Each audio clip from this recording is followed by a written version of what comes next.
Brooklyn Precinct, Stories from the 77th. By Benjamin Smith. Copyright 2025. Benjamin Smith. All rights reserved. Contents. 1. The corner store shooting. 2. The informant. 3rd rookie mistake. 4. Cold case blues. 5. The inside job. 6. Night shift. 7. The line. Author note. Story 1. The corner store shooting. Brooklyn never really slept. It just changed its rhythm, from the daytime buzz of street vendors and school kids to the night's hum of sirens, tires, and low conversations under yellow streetlights. Detective Ray Donnelly sat in his unmarked sedan outside a corner bodega on Franklin Avenue, watching the city breathe. He was 50, looked 60, and felt closer to 70. 25 years on the job had left him with more ghosts than friends. His partner, Jasmine Ortiz, was in the passenger seat, typing something into her phone, probably notes from their last call. She was sharp, maybe too sharp for her own good. Dispatch said it was a domestic, she muttered. Owner called it in himself. Domestics after midnight, Donnelly grumbled, finishing his cold coffee. Always bad news. They stepped out into the chill air. The neon light buzzed overhead, flickering between open 24 hours and ope 4 hours, like the sign was too tired to finish the job. Inside, the bodega was small, shelves crammed with snacks, an old fridge humming in the corner, and a smell of stale bread and bleach. Behind the counter stood Miguel, the owner, wringing his hands. "He's in the back," Miguel whispered, arguing again with his girl. "He's drunk." Donnelly nodded. He'd been here before. Different names, same story. The shouting from the back room grew louder, a man's voice, slurred, angry, a woman's pleading, then the unmistakable sound of something breaking. Ortiz's hand went to her holster. "Police!" Donnelly barked as they pushed through the swinging door. The man, tall, broad, wearing a black hoodie, froze for a second. A bottle rolled off the counter and smashed at his feet. The woman stood against the wall, eyes red. "Hands where I can see them," Donnelly said. The man didn't move. His right hand was hidden behind a crate of boxes. Ortiz took a half-step forward, her voice calm. "Sir, don't do anything stupid. Let's talk this out." For a heartbeat, everything held still. Then the man's shoulder twitched, a flash of metal. The shot echoed through the store. Donnelly's service weapon kicked once. The man dropped, bottle shards scattering under him. Ortiz was already moving, kicking the object away. A gun, small and rusted, but real. The woman screamed. Miguel ducked behind the counter. The sound of the sirens came fast. Backup, EMTs, the whole circus. Hours later, the store was taped off. The man was gone, dead before the ambulance even arrived. Donnelly sat on the curb, elbows on his knees, staring at the streetlight bleeding white into the early dawn. Ortiz stood a few feet away, talking quietly to a uniform. She looked shaken, but steady. "You okay?" she asked finally, coming over. Donnelly nodded. "Yeah." He didn't sound it. "Body cam caught everything," she said. "He had a gun. You did what you had to." He didn't reply.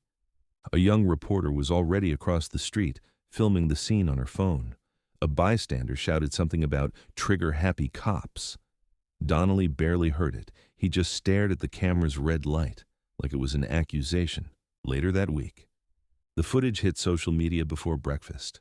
It was grainy, shaky, filmed from across the street. It showed a man raising his arm, maybe holding something, maybe not, and then the flash of Donnelly's gun. By noon, there were hashtags. By evening, protesters. Ortiz stopped by Donnelly's desk at the precinct, dropping a cup of coffee beside him. "Internal Affairs wants to talk. They'll clear you." "Yeah," Donnelly said. "They always do." He looked up at the bulletin board. Dozens of photos, open cases, mugshots, the city's faces staring back. Somewhere in that crowd were people he'd saved and people he couldn't. He rubbed his eyes. "Doesn't mean anyone's going to believe it." Ortiz sighed. "You did your job, Ray." He gave a tired half-smile. "Yeah, but it's getting harder to know what that means anymore." That night, He drove back to Franklin Avenue. The bodega was closed, lights off, metal shutters down. A wilted bunch of flowers leaned against the door. He stood there for a long time, hands in his pockets, listening to the city. Somewhere, a siren wailed, someone else's call, someone else's problem. He turned back toward his car. Another night, another case waiting. The streets didn't stop. Neither did he. Story 2, The Informant. Jasmine Ortiz liked breakfast places that didn't ask questions, the kind where the cook knew you by the sound of your steps and the coffee tasted like it had been arguing all night. Eddie's on Fulton had chipped mugs, laminated menus, and, most importantly, a back booth that faced the door.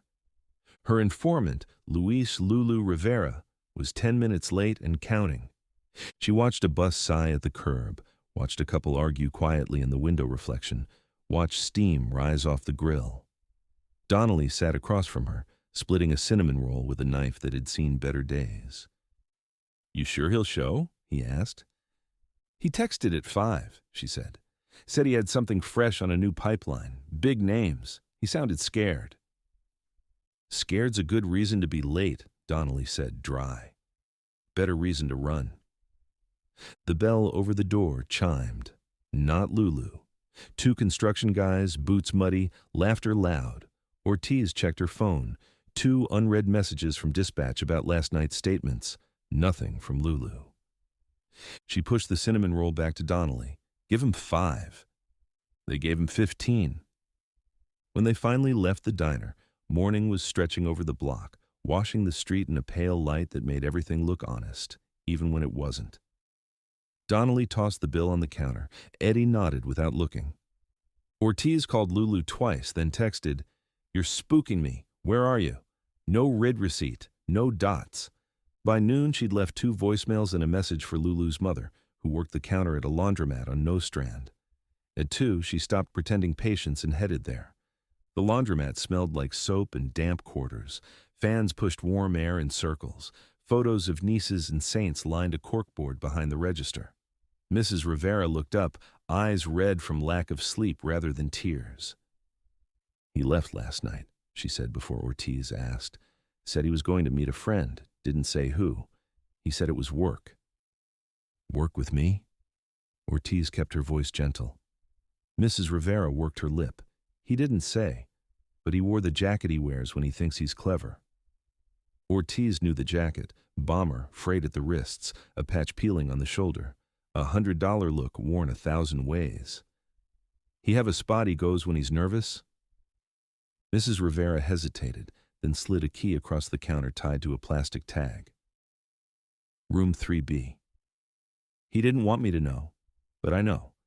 He keeps a room on Marcy, for when he thinks he's being safe." "Thank you," Ortiz said. "I'll check it. I'll call you." "Detective," Mrs. Rivera said low, "you will not put him on the news." "No," Ortiz said. "I won't." Outside, she called Donnelly. "He's not ducking me. He's missing." "You want me on Marcy?" "Yes," she said.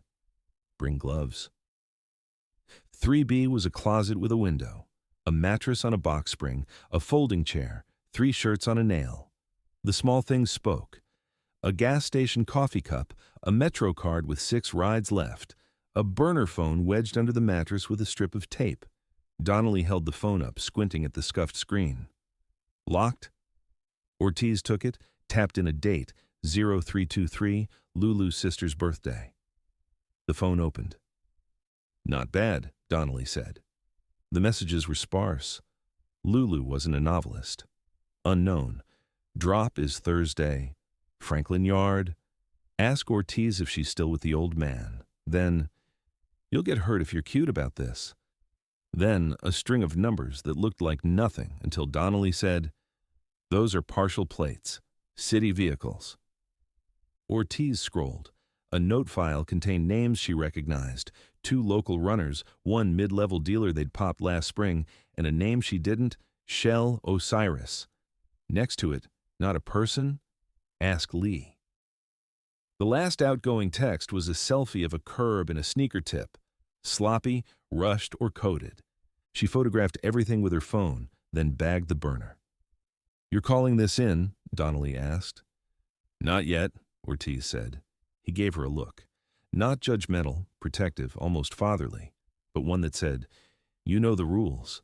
She nodded. She also knew when rules got people killed. "Let's talk to Lee," she said. "See what Osiris is before we put it in the air." Detective Lee Chang lived in a lab more than a squad car. He leaned over a keyboard like it was a puzzle box. Ortiz and Donnelly briefed him while he pulled city databases like magic scarves from sleeves. "Osiris," Lee said, typing. "Could be an acronym, a vendor, a project name." He skimmed. "Here we go. Not public. Internal procurement code. Osiris, off-site storage and intake. Recovered item system. It's a third-party warehouse service the city uses when precinct evidence rooms overflow." "Off-site evidence," Donnelly said. He rubbed the back of his neck. "That won't be a problem at all." Lee kept scrolling. "Managed by Lodestar Logistics, contract out of Jersey. Security is mixed city and private. Access controlled by scheduling and barcode." He frowned.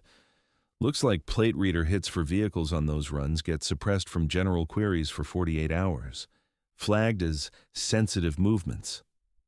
Ortiz thought of Lulu's text, Franklin Yard. So if someone wanted to move illegal product under the cover of moving legal evidence, they'd hitch a ride to the legit convoy, Lee finished, hide in plain sight.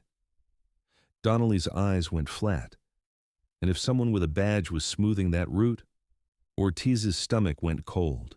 She'd joined the job for the same reasons as anyone who wasn't lying to themselves, because somewhere inside the mess, she still believed in right and wrong. But she knew the other story too. Doors opened from the inside. Lee looked up. "You want me to ping Osiris movements near Franklin the last 2 weeks?" "Quietly," Ortiz said. "Everything I do is quiet," Lee said, already typing. The Franklin Yard was a patchwork of chain link and gravel, the kind of municipal lot that collects city secrets the way a gutter collects leaves. A faded sign warned authorized vehicles only. In the back, a long fence ran along a cinderblock building that had once been a repair shop. Now it housed supplies, cones, a forklift that would never lift again. Ortiz and Donnelly stood at the fence at dusk, the sky a thin bruise over rooftops. Ortiz's phone buzzed. "Lee, 2 Osiris convoys stopped within 300 meters last week. 1 schedule anomaly. Extra stop labeled maintenance hold at Franklin. No maintenance recorded. Plate on escort car, city pool assigned to traffic." The request came from an internal terminal registered to... The rest of the text was a photo, a workstation login screen, the username redacted by Lee's good sense, but the room tag visible on a sticker in the frame, 77 SQADIT02. Donnelly read over her shoulder. "That's our floor." "Someone used a precinct terminal to adjust a convoy route," Ortiz said. Her voice sounded steady. Her hands didn't feel that way. Before Donnelly could answer, a box truck rolled into the yard, its white sides dusted gray by the city. 2 men got out, one in a city vest, one in a jacket with Lodestar stitched in small letters over the pocket. They talked without looking around, the way people talk when they think they're alone. The Lodestar guy unlocked the side door of the cinderblock building. The vest guy swung it open, revealing rows of metal shelving. From the truck they moved totes, gray with blue lids, barcodes taped crooked or straight depending on who had applied them. Legit at a glance, less so if you knew what to look for.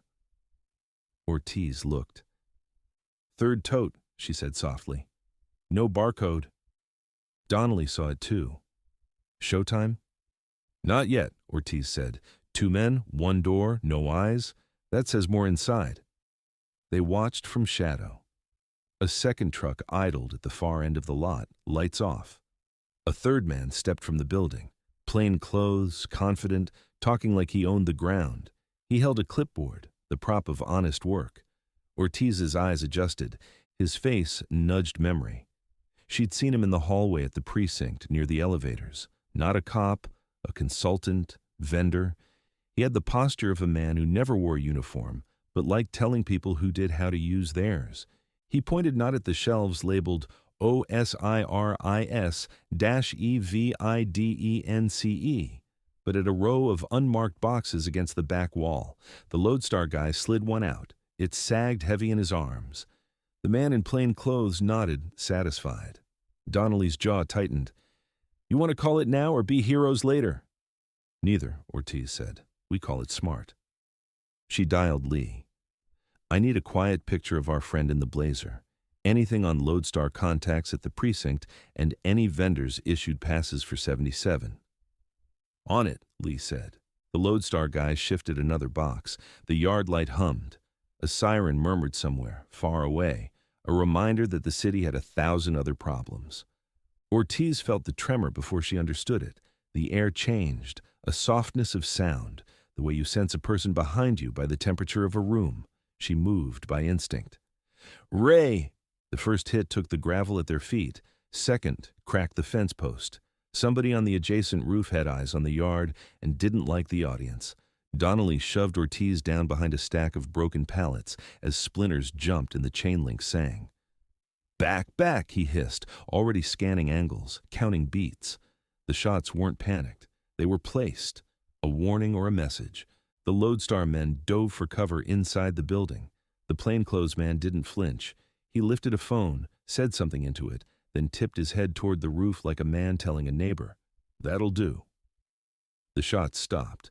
Ortiz's heart thudded in her ears. Donnelly's hand clipped her shoulder, steadying. He peered through a gap. "Roof's a bad bet with that ladder. We fade and live to knock." She wanted to charge the building. She wanted to put her badge on the table and say, "We see you." Instead, she took 3 photos through the fence as the men sealed the door. Then, she and Donnelly slid back along the lot's edge, quiet as cats. On the sidewalk, breath misting, Ortiz leaned against a light pole.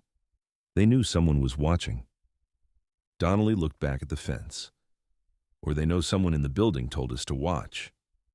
Her phone buzzed. "Lee, blazer guy is Brent Halverson, contractor.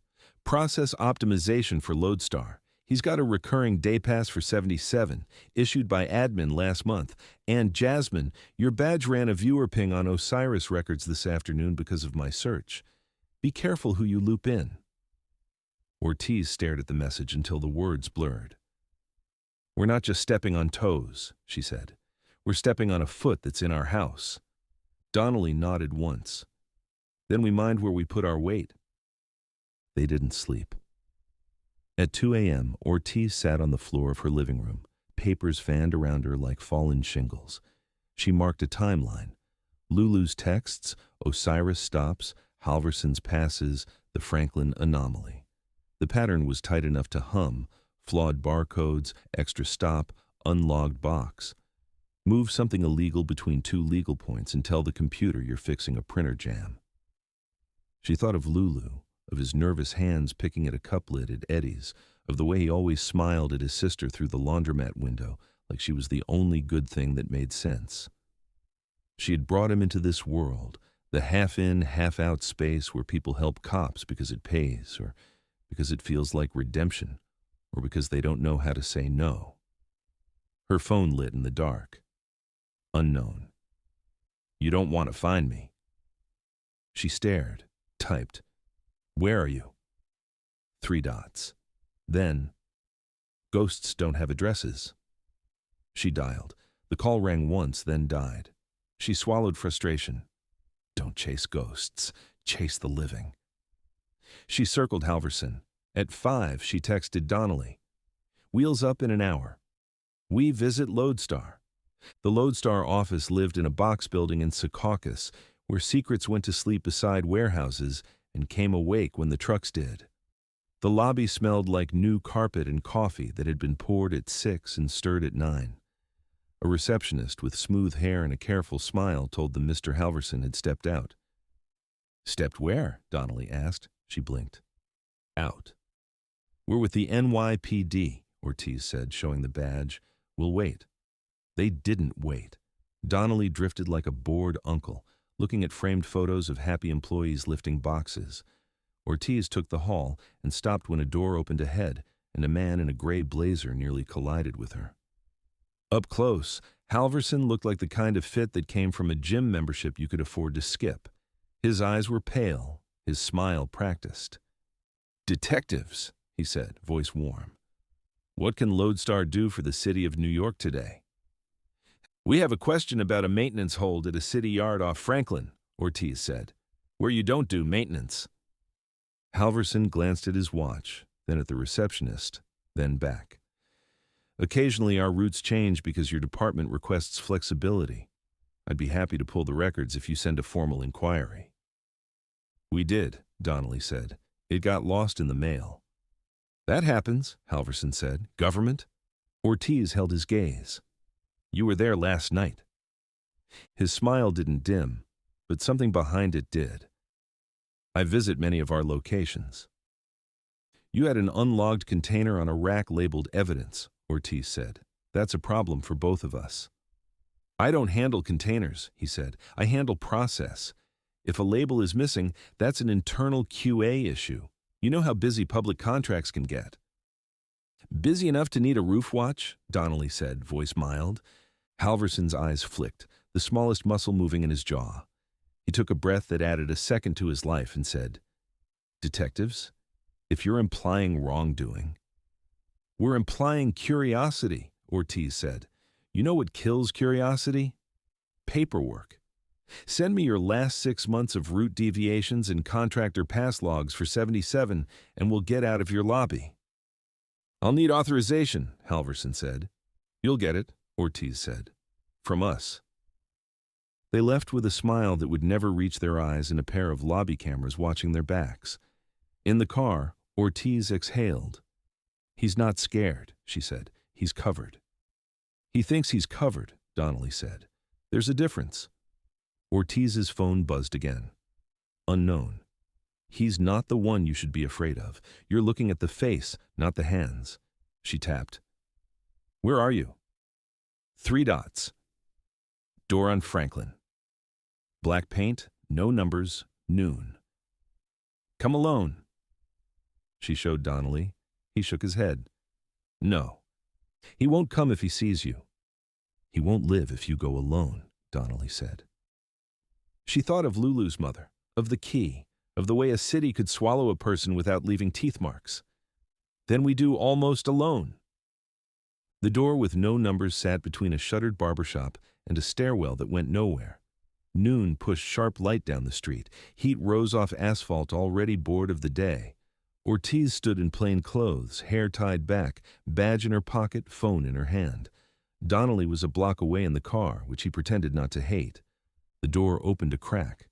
Lulu's eyes peered out, wide, bloodshot. He pulled her in quick and locked it behind them. The room smelled like dust and sweat and something sweet going bad. A mattress, a table, a man too thin for his age. He looked at her hands like they might be holding a future. "I messed up," he said. "You're breathing," Ortiz said. "You didn't mess up yet." "I was supposed to tell you," he said, "about the boxes, about the extra stops. I told you and then I didn't. I thought if I came in, they'd see it on me." His hands shook. "He knows my name." "Halverson?" Lulu shook his head. "No, the other one. The one who doesn't come in the building. The one who texts. He said if I talk to you again, I'll go into a box and no one will write the label." Ortiz's skin crawled. She kept her voice even. "Who texted you? Show me the phone." He pulled another burner from under the mattress, thinner than the last, cracked. On it were messages from a contact saved as Coach. The language was clean, corporate even. "Stay off comms. Brief via the usual. Intermediary will handle." There was a photo of a hand, the inside of a wrist with a small scar shaped like a hook. Ortiz took a photo. "Where do you meet the intermediary?" Lulu swallowed.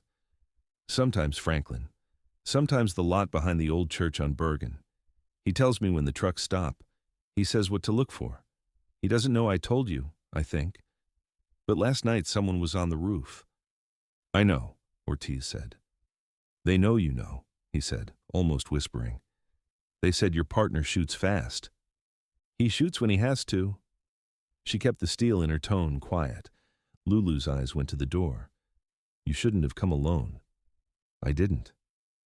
A floorboard creaked outside in the hall. Not theatrically. The kind of sound made by someone whose feet knew the board but couldn't avoid it. Ortiz's mind went white, then clear. She grabbed Lulu's arm, pulled him behind the table, and shoved her shoulder against the door as the first push came. The lock held. The second push came with a tool, metal against metal. And then a voice, calm as a class bell. "City inspection. Open or we'll post a notice." Ortiz's eyes found the window. It was small and mean, and led to an alley where a cat glared like a landlord. "You fit?" she whispered. Lulu stared. "Me? Maybe." "Then move," she said. "Feet first. Don't stop. Don't turn around. Don't go home." He hesitated. She put the badge in his hand. "If they take you, you never got to wear one. This is the closest you get.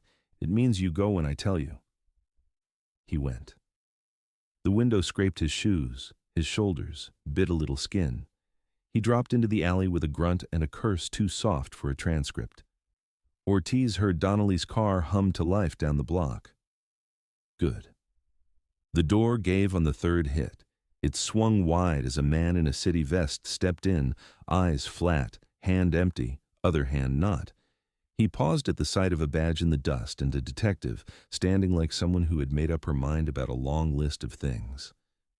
"Inspection," he said again, almost amused. "You forgot your clipboard," Ortiz said. He smiled without teeth. "You forgot your partner." "Did I?" From the alley, a horn stung the air. A second man cursed, caught between decision trees. The vest man's eyes flicked just enough. Ortiz moved. The table went into his shins. He stumbled, reached, found only wall. She stepped in, struck. Not pretty, but effective.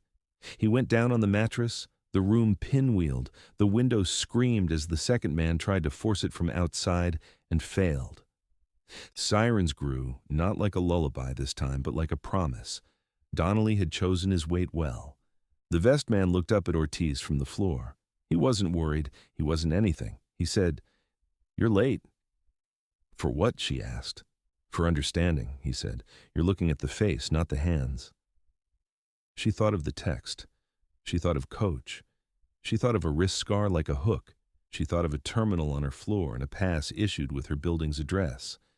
She thought of Halverson smiling with the ease of a man who outsourced blame for a living. She cuffed the man and read him his rights in a voice that had no room for poetry. Hours later, the vest man had a name and an address that would lead to a dead end and 2 shell companies. The alleyman had vanished into summer haze. Halverson returned Ortiz's formal request with a PDF that answered everything except the questions she had asked. Lulu sat in a safe room 3 boroughs away, knuckles white around a paper cup, while a steady sergeant talked to him about baseball and fear. At her desk, Ortiz flipped the burner and stared at Coach's wrist. She printed the photo and wrote hook scar in neat letters beneath it. She taped it to the whiteboard, next to Osiris, next to Halverson, next to a sketch map of Franklin with a circle around the roofline. Donnelly set a fresh coffee by her elbow. "How's your day?" "Someone told me to be afraid," she said. "Did you listen?" "I heard him," she said. I didn't agree. He watched the board the way a man watches a forecast. "You saved the kid." "For today," she said. "He thinks ghosts don't have addresses. He's wrong. They just have different names." Donnelly nodded at the room tag in Lee's photo. 77 SQADIT02. "We start in our house?" "We start in our house," Ortiz said. "Quiet, smart, no heroes." She circled ET02 with a marker that squeaked like a warning and underlined the inside job in her notes, because naming a thing is sometimes the first step toward beating it. As the precinct thinned for the night, she sent one last text to Mrs. Rivera. "He's safe tonight. I'll keep it that way as long as I can." The reply came fast. "God bless you. Bring him home when it is really safe, not pretend safe." Ortiz stared at the words. The city hummed in the window like a power line. Somewhere, a truck rolled under a sign that said, "Authorized vehicles only." Somewhere, a man with a hook scar on his wrist washed his hands and decided what to do next. Ortiz capped the marker, turned off her desk lamp, and told the empty room, "We see you." Story 3. Rookie Mistake. Officer Tommy T.J. Jones loved the first hour of day shift. Before the paperwork stacked, before the radio turned into a chorus, Brooklyn felt like it might behave. He and Ortiz rolled along Bedford, windows cracked to the smell of bakery air and bus exhaust. The sun was low and kind. It wouldn't be for long. "Breathe," Ortiz said, eyes on the sidewalk. "First hour likes to fool you." "I'm breathing," TJ said. He grinned anyway. "It's the good part." The call came as a half-murmur over dispatch. 2 male, brown hoodies, casing parked cars, Lafayette and Classen. A petty thing if it stayed that way. They swung east. 2 blocks later, they had eyes. 2 teenagers, wrong pace, heads on rooster swivel. One glanced into a Toyota like he expected it to answer back. When he saw the cruiser, he did. "Got feet," TJ said, already out of the car. Tommy dash. Too late. He ran. The nearest one, skinny, fast, cut south between buildings. TJ followed, heart quick, radio bouncing his shoulder. The alley was a laundry line of Wednesday. A woman yelled from a window. A dog announced itself like a doorbell with teeth.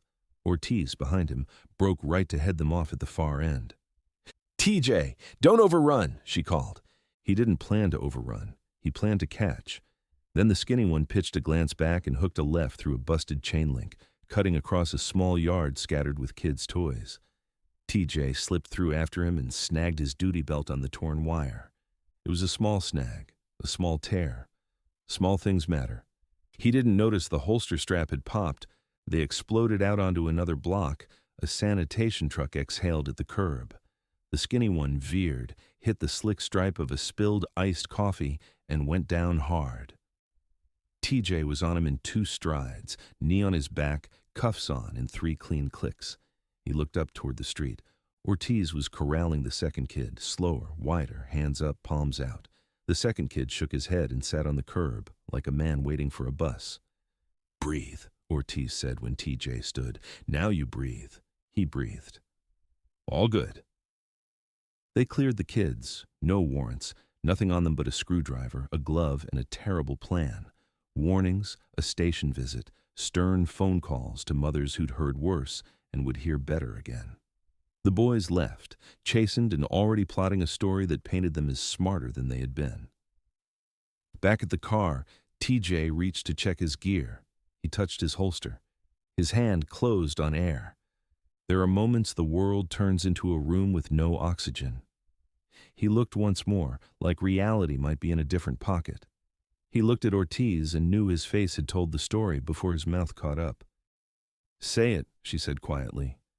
"My gun," he said, voice thin. It's not." "Where?" The fence.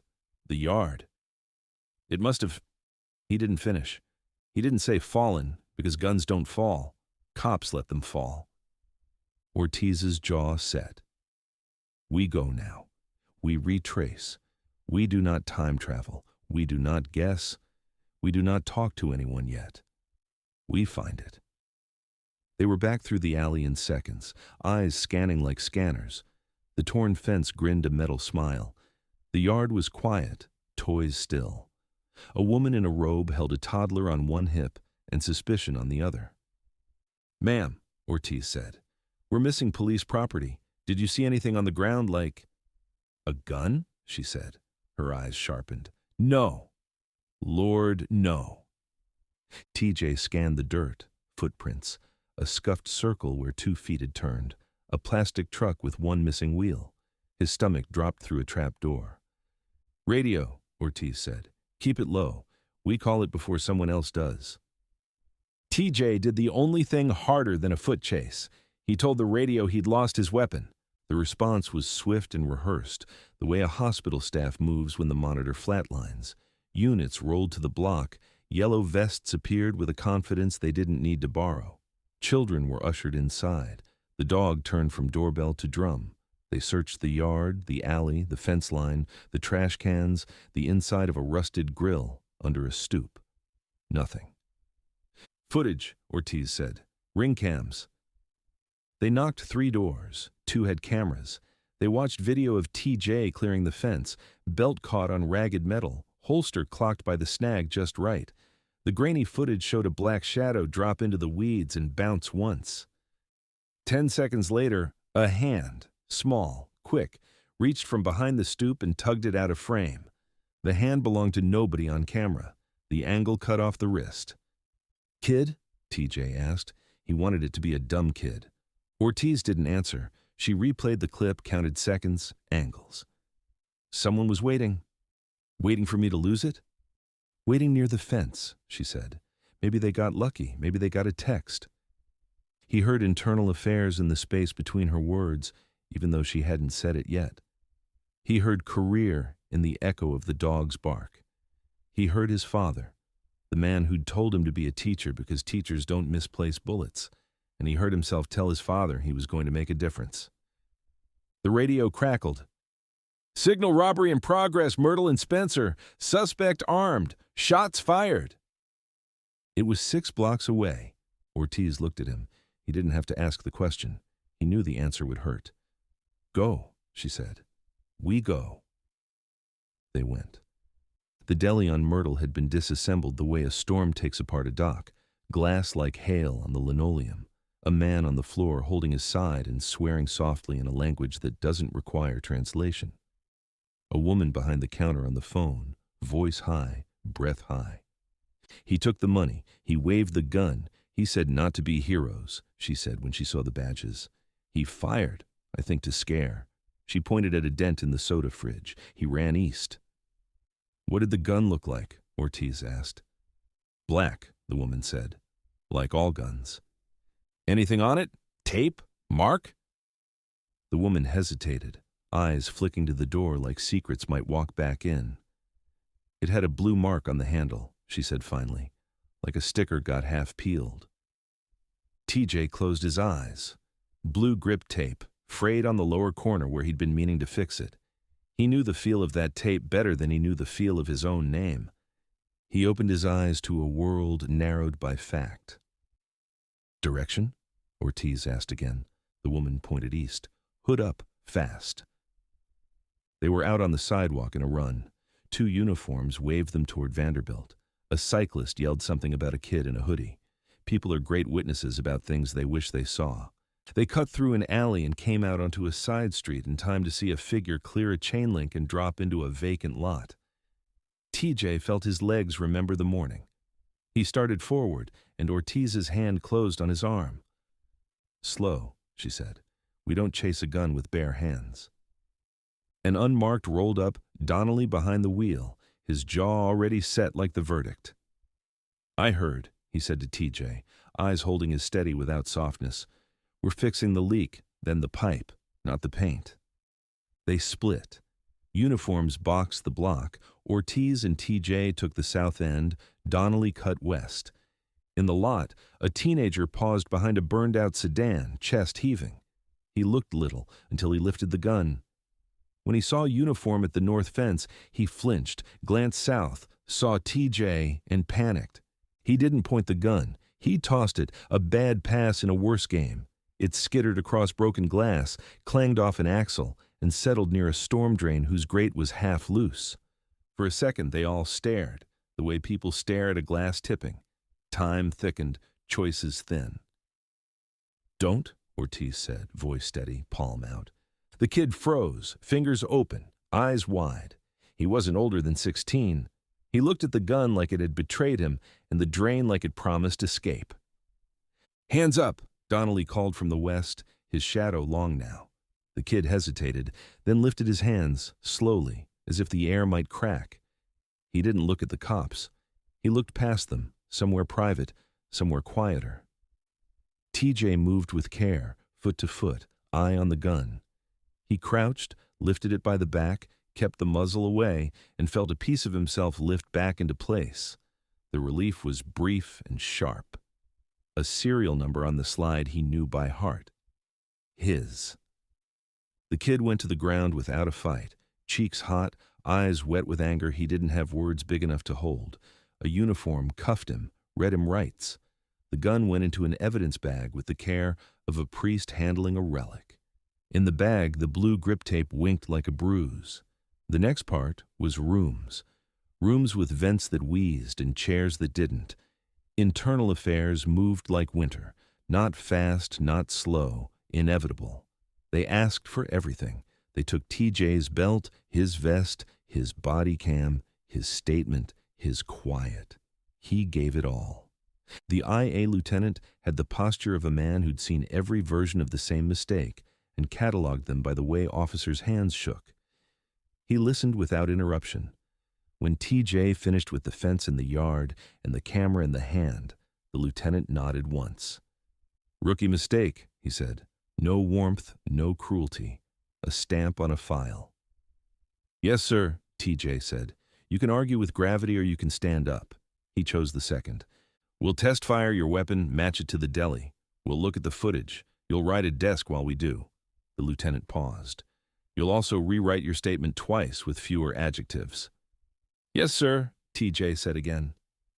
When they stepped back into the squad, the room smelled like cheap coffee and old jokes you laugh at because the alternatives are worse. Sergeant Lacey didn't look up from his screen when TJ approached. "Desk," Lacey said, nodding toward a stack of incident reports, tall enough to be a building in certain countries. "No radio unless I hand it to you. No field unless it's the break room." "Yes, Sarge." Lacey's eyes lifted then, just enough. "You tell your old man?" "Not yet," TJ said. "Tell him," Lacey said.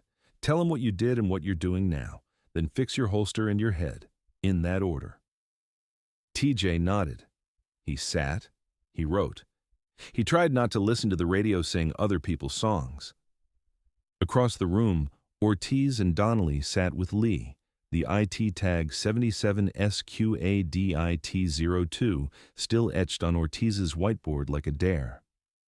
They kept their voices low. They weren't avoiding him. They were protecting him from a burn that would come anyway. When the IA lieutenant left, Ortiz walked to TJ's desk and set a water bottle down like a truce. "You're not the first," she said. "I am today," TJ said. "Today's not over," she said. "Also your morning chase. The kids are calling you Spider-Man. They think you flew that fence.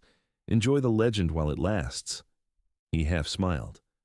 "I appreciate the PR." "Listen," she said, tone shifting.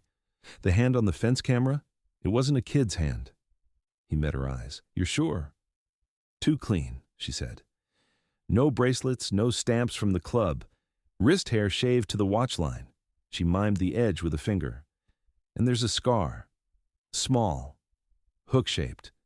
The room didn't tilt. It settled. "Coach," TJ said. "Coach?" Ortiz echoed. "We think whoever's laundering Osiris stops knew we were sniffing at Franklin.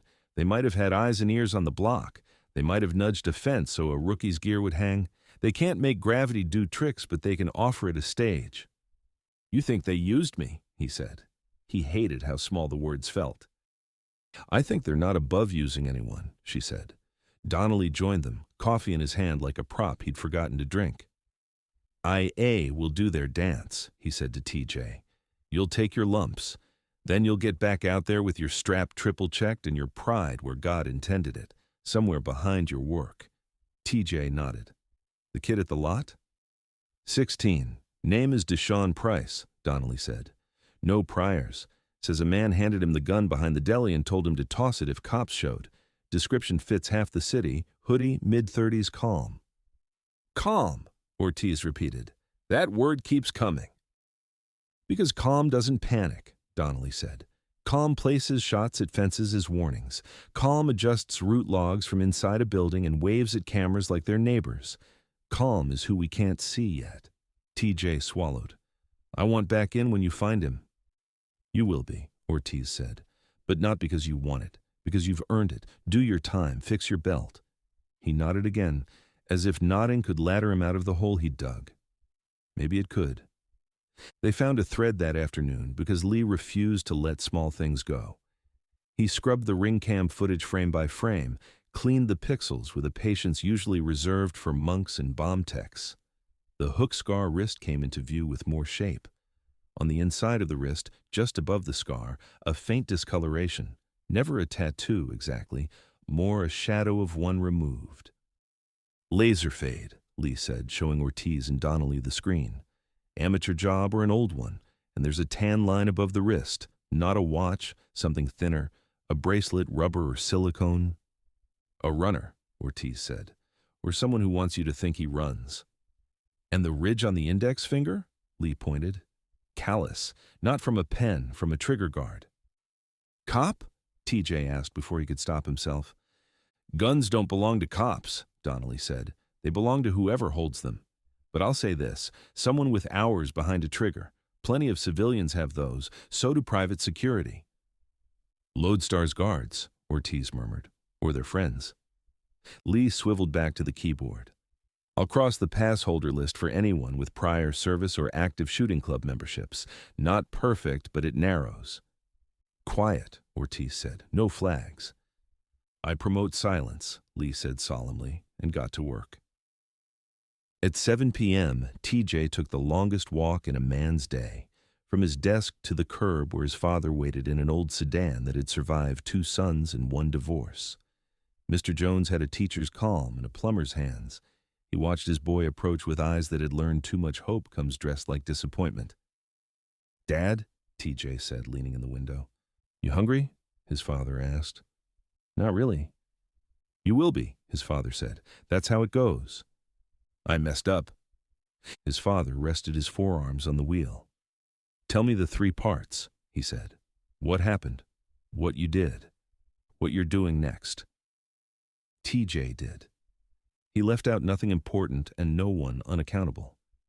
His father listened until he was finished. Then he nodded. What happened?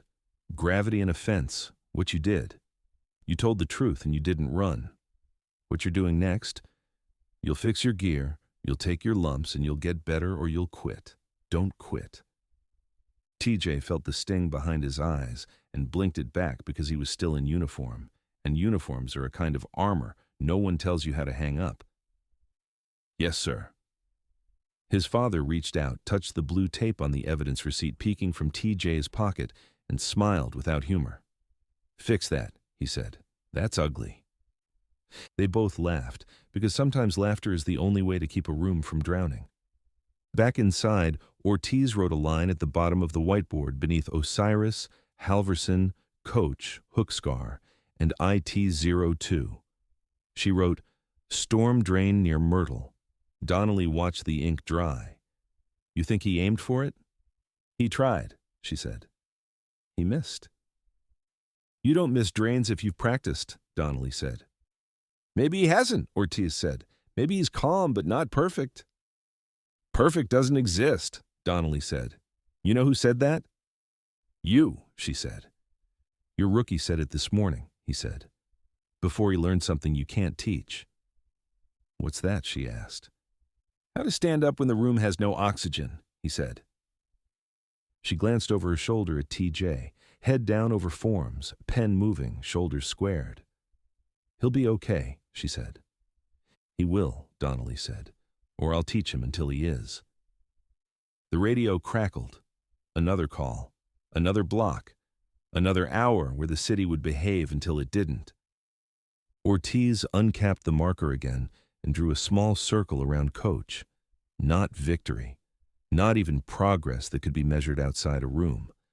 But a circle can be a promise if you draw it with enough pressure. She clicked off the board light. Night, Ray. Night, Jazz. At his desk, TJ finished his report, signed his name, and slid it into the tray. He checked his belt 4 times before he stood.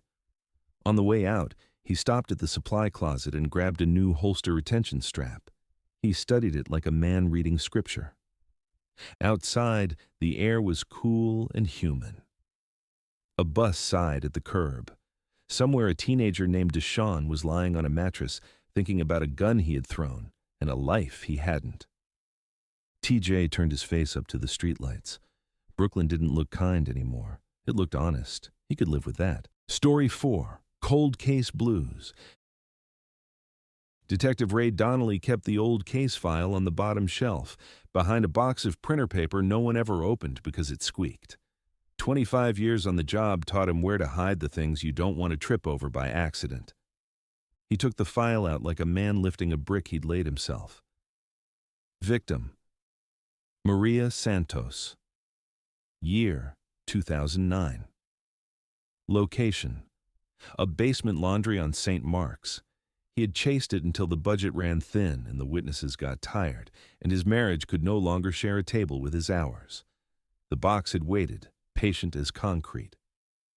"What are we doing?" Jasmine Ortiz asked, leaning on the doorframe with a coffee that smelled like apology. "Changing the subject," Donnelly said. "From everything that thinks it's smarter than us," he said, meaning Osiris, Halverson, Coach, the hook scar, the terminal tag on their floor. "I need one thing we can hit that doesn't duck." She nodded at the file. "You ever stop hearing her?" "No," he said. "That's the point." He cleared a corner of his desk. Photos.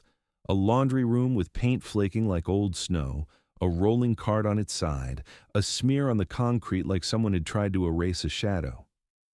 Maria, 26, worked nights at a diner, sent money to a mother in Puerto Rico, wrote short notes on receipts to remember English verbs. The notes were still in the box, words like keep, leave, stay, try. "You reopened this before," Ortiz said softly. "I looked at it every year on the anniversary," he said. "That's not the same." "What changed?" "Me," he said. "And the city. Cameras are better. Databases grew up. People who were scared in 2009 might be tired now." She set the coffee down, rolled up her sleeves. "Walk me through like I wasn't there." He pointed with a pencil. "Body found by the super at 6 a.m., basement's lock at midnight, except the lock was broken for months. No sexual assault. Purse still there. Cash gone. Neck trauma. Single blow from behind with something narrow, hard. Tool mark looked like a pipe key or valve wrench. No good prints. One partial on the rolling cart handle. Never matched. 2 witnesses heard a woman arguing with a man around 11. No description they could agree on. Neighbors? Rotating cast. One we could never pin down was a boiler tech listed on a work order that week. Name on the order, J. Keene. Fake company address, phone dead, nothing to find." "Why reopen now?" she asked again. "Because Keene's the only thread we never pulled hard enough," he said. "And because Lee's better than yesterday." She smiled. "Aren't we all?" Detective Lee Chang slid the file toward him like a sushi board. "Old paper," he said. My love language." "Run J. Keene through everything," Donnelly said. "Trades, contractor licenses, vendor lists, utilities. Keene could be a real last name or a work order ghost." "And the partial print?" Ortiz asked. "Can we hit it against a newer database?" Lee nodded. "Latent database grew since 2009. I'll digitize your partial and do a probabilistic search. No promises. Old prints are like old Polaroids." "And the tool mark?" Donnelly said. Lee flipped to the ME photos. "If it was a valve wrench, the width and bite leave a profile. I'll match it against DOBI inventory photos from that time. Boiler tools registered to city vendors. If you bring me a suspect list, I'll try to marry the teeth." Donnelly exhaled. "I'll bring you something." The basement at St. Mark's hadn't learned new tricks. Same smell. Older. The super now was a woman with quick hands and a Yankees cap that had seen honest rain. She waved them down the steps and pointed with a flashlight as if the room were still dark even with the lights on. "My brother remembers," she said. "He says your partner was here, not the woman, the one with the tired eyes." "He still lives here?" Donnelly asked. 3 blocks, but he's always here," she said, meaning he liked the noise more than the quiet. "He said the girl was sweet, paid on time, always folded sharp." They walked the space. Donnelly stood where the cart had tipped. He could still feel the echo his mind had poured into the concrete. A voice cut off, a foot turning, a hand too late. Ortiz panned her light under the old boiler. Cobweb script, rust like old blood. Keene would have signed the work order after the job. "Unless he didn't do a job," Donnelly said. Unless someone used the basement as a place where people's eyes got smaller and then did the thing they came to do. Robbery gone bad? Ortiz asked. Cash was $22, Donnelly said. You don't kill for that unless you practice being terrible. The super unfolded a metal chair and sat like a foreman. A guy used to come by back then, she said. Tall, blonde, too friendly with the girls, not a resident. Said he was checking the meters but always at the wrong time. My brother told him to come back with papers. He stopped coming. Name? Ortiz asked. Jay, she said. Or that's what he told people. He had a ring on his thumb like a surfer, only he wasn't a surfer. Hooked scar on the wrist? Donnelly asked, watching her eyes. She shook her head. Didn't notice. He wore layers. Winter kid.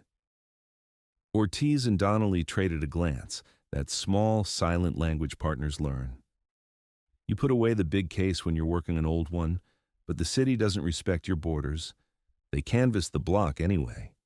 Older tenants had become dog walkers, uncles with chessboards on the stoop, women who remembered faces like calendars. Jay surfaced in 3 stories. Thumb ring, smooth, knew how to lean without making you hate him. No last name anyone believed. Jay Keene, Ortiz said as they headed back. Jay on the work order, Jay in the mouth. He could be carelessly careful. Or someone who knew our eyes would want a last name, Donnelly said. Back at the precinct, Lee had the first thread. The partial from the cart, he said. The old matchers coughed up smoke.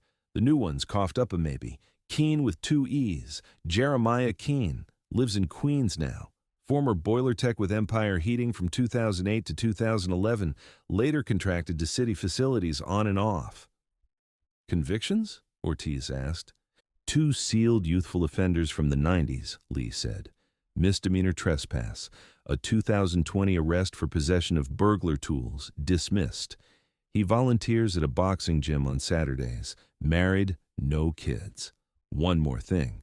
His vendor badge history shows temporary passes issued for multiple precinct buildings during a storage audit pilot in 2019. Vendor passes to precincts, Donnelly repeated, pulse ticking once. Which precincts? Lee clicked. Including ours. Coach? Ortiz said. Keene's a common name, Lee said. But your hook scar wrist? Hard to say. I can't find photos where his sleeves are up. Address? Donnelly asked. Lee slid them a printout. Astoria, 2nd floor walk-up.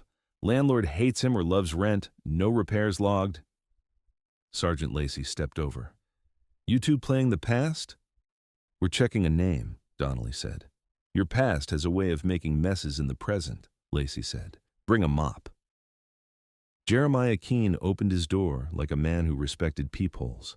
Late 30s, haircut short to hide the retreat, gym shoulders. He wore a T-shirt advertising a plumbing supply store and a bracelet of thin rubber, charity colors faded to a single neutral band. Detectives, he said, seeing the badges. His voice had an old beat cop's politeness taught by a father or a coach. Everything okay? We'd like to talk about 2009, Donnelly said. Keene blinked slowly, then stood aside. The apartment smelled like clean laundry and old dust. A bag of boxing wraps sat on the counter. On the table, a bowl of keys and a thumb ring. Ortiz's eyes flicked. Keene's eyes caught the flick. He smiled, small. Fingers swell when you work, he said, sliding the ring into the bowl like a magician who wants you to know it's not magic. He poured water without asking, passed glasses like a host. Maria Santos, Donnelly said. He felt the name sit in the room. Keene's eyes ticked left like he was checking the exits in his mind. That was a long time ago, Keene said. You did boiler work on St. Mark's that week, Ortiz said. A J. Keene signed the order. That wasn't me, he said. I spelled my name then and now, with 2 E's. My boss used to yell if we got lazy. You were there, Donnelly said. More than once. People remember your face. People remember the ring, Keene said, lifting his wrist. No visible scar. A lot of guys wore them after that surfer show. You ever see Maria? Ortiz asked. People did laundry, he said. I wasn't taking a census. You volunteered at a boxing gym, Donnelly said. Still do. Helps keep me sober, Keene said, not defensive. You want to hear about my mistakes? You got all day? I can start with 2008 and a window I shouldn't have been near. You were issued temporary vendor passes to Precinct buildings in 2019, Ortiz said, for storage audits. He nodded. We were Lodestar subcontractors then. That was my straight turn. I scanned boxes. I did it by the book because if I didn't, a supervisor whose necktie cost more than my rent wrote emails. Donnelly stepped closer, not invasive, just present. You know a Brent Halverson? Sure, Keene said. He's a process guy, talks like a podcast. You know a man we call Coach? Ortiz asked. Hook scar on the inside wrist, shoots a lot, calm. Keene leaned on the counter like a man deciding which door goes to the street and which to the basement. He turned his wrist over. The inside was pale, a faint line like a river on an old map ran across it. Hook-shaped if you stared, a faded tattoo removal above it like someone had erased an initial and left a ghost.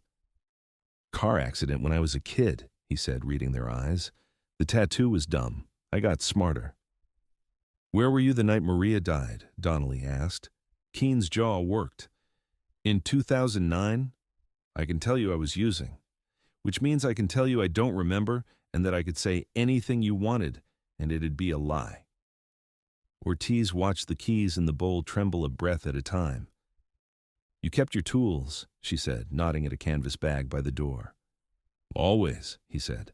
Hard to sell sobriety to kids if you don't bring your past to the table. You mind if we look? Donnelly asked. It's a bag of wrenches, Keene said.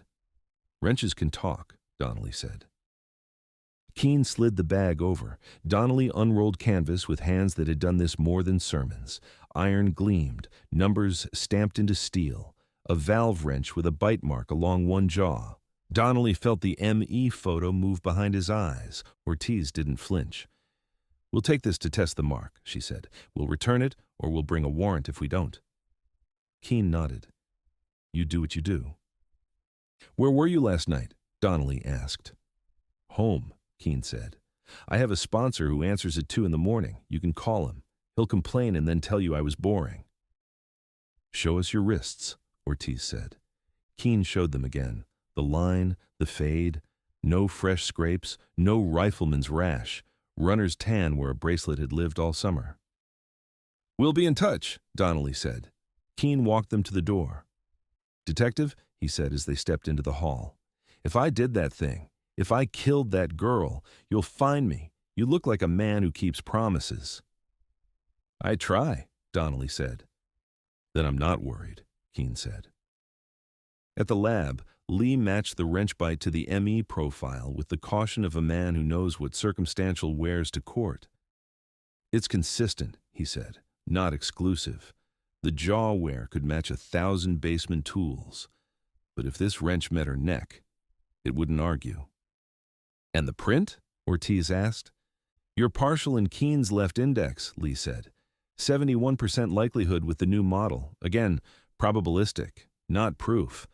But if you ask me where to spend my shoe leather, I'd spend it on him. Donnelly stood quiet a long second. He could hear the thinnest wire of hope hum under the room noise. Closure. He didn't trust wires that thin. Where does his lodestar work put him in our world? Ortiz asked. Lee pulled up logs. Keene's temporary pass touched our building 3 times in 2019, once on a Sunday when only the squirrels like our stairs. The pass request came from an admin account, IT02, our old friend. Also, his boxing gym. The director did security consulting gigs during the Osiris rollout. Guess who signed the checks? Halverson, Ortiz said. The world is small when money is repeated, Lee said. Sergeant Lacey leaned in the doorway. Tell me something I can say out loud to a boss. We have a prime on a 2009 homicide who now moves in the same orbit as our current headache, Ortiz said. He's connected by vendor passes and a supervisor with a tie problem. And we don't have him doing anything on Franklin, Lacey said. Not yet, Donnelly said, but our ghosts are shaking hands with our living. Lacey nodded once. Keep them talking, quietly. They put eyes on Keene. Not a full tale. Internal Affairs already had too many reasons to sniff their hours, but a pattern watch. Morning coffee, afternoon gym, evening meeting in a church basement with chairs in a circle and a coffee pot that survived a war. He hugged men who looked like him and men who didn't. He fixed a kid's stance at the boxing gym, palms easy, voice patient. "Doesn't look like a killer," a young uniform said from across the street.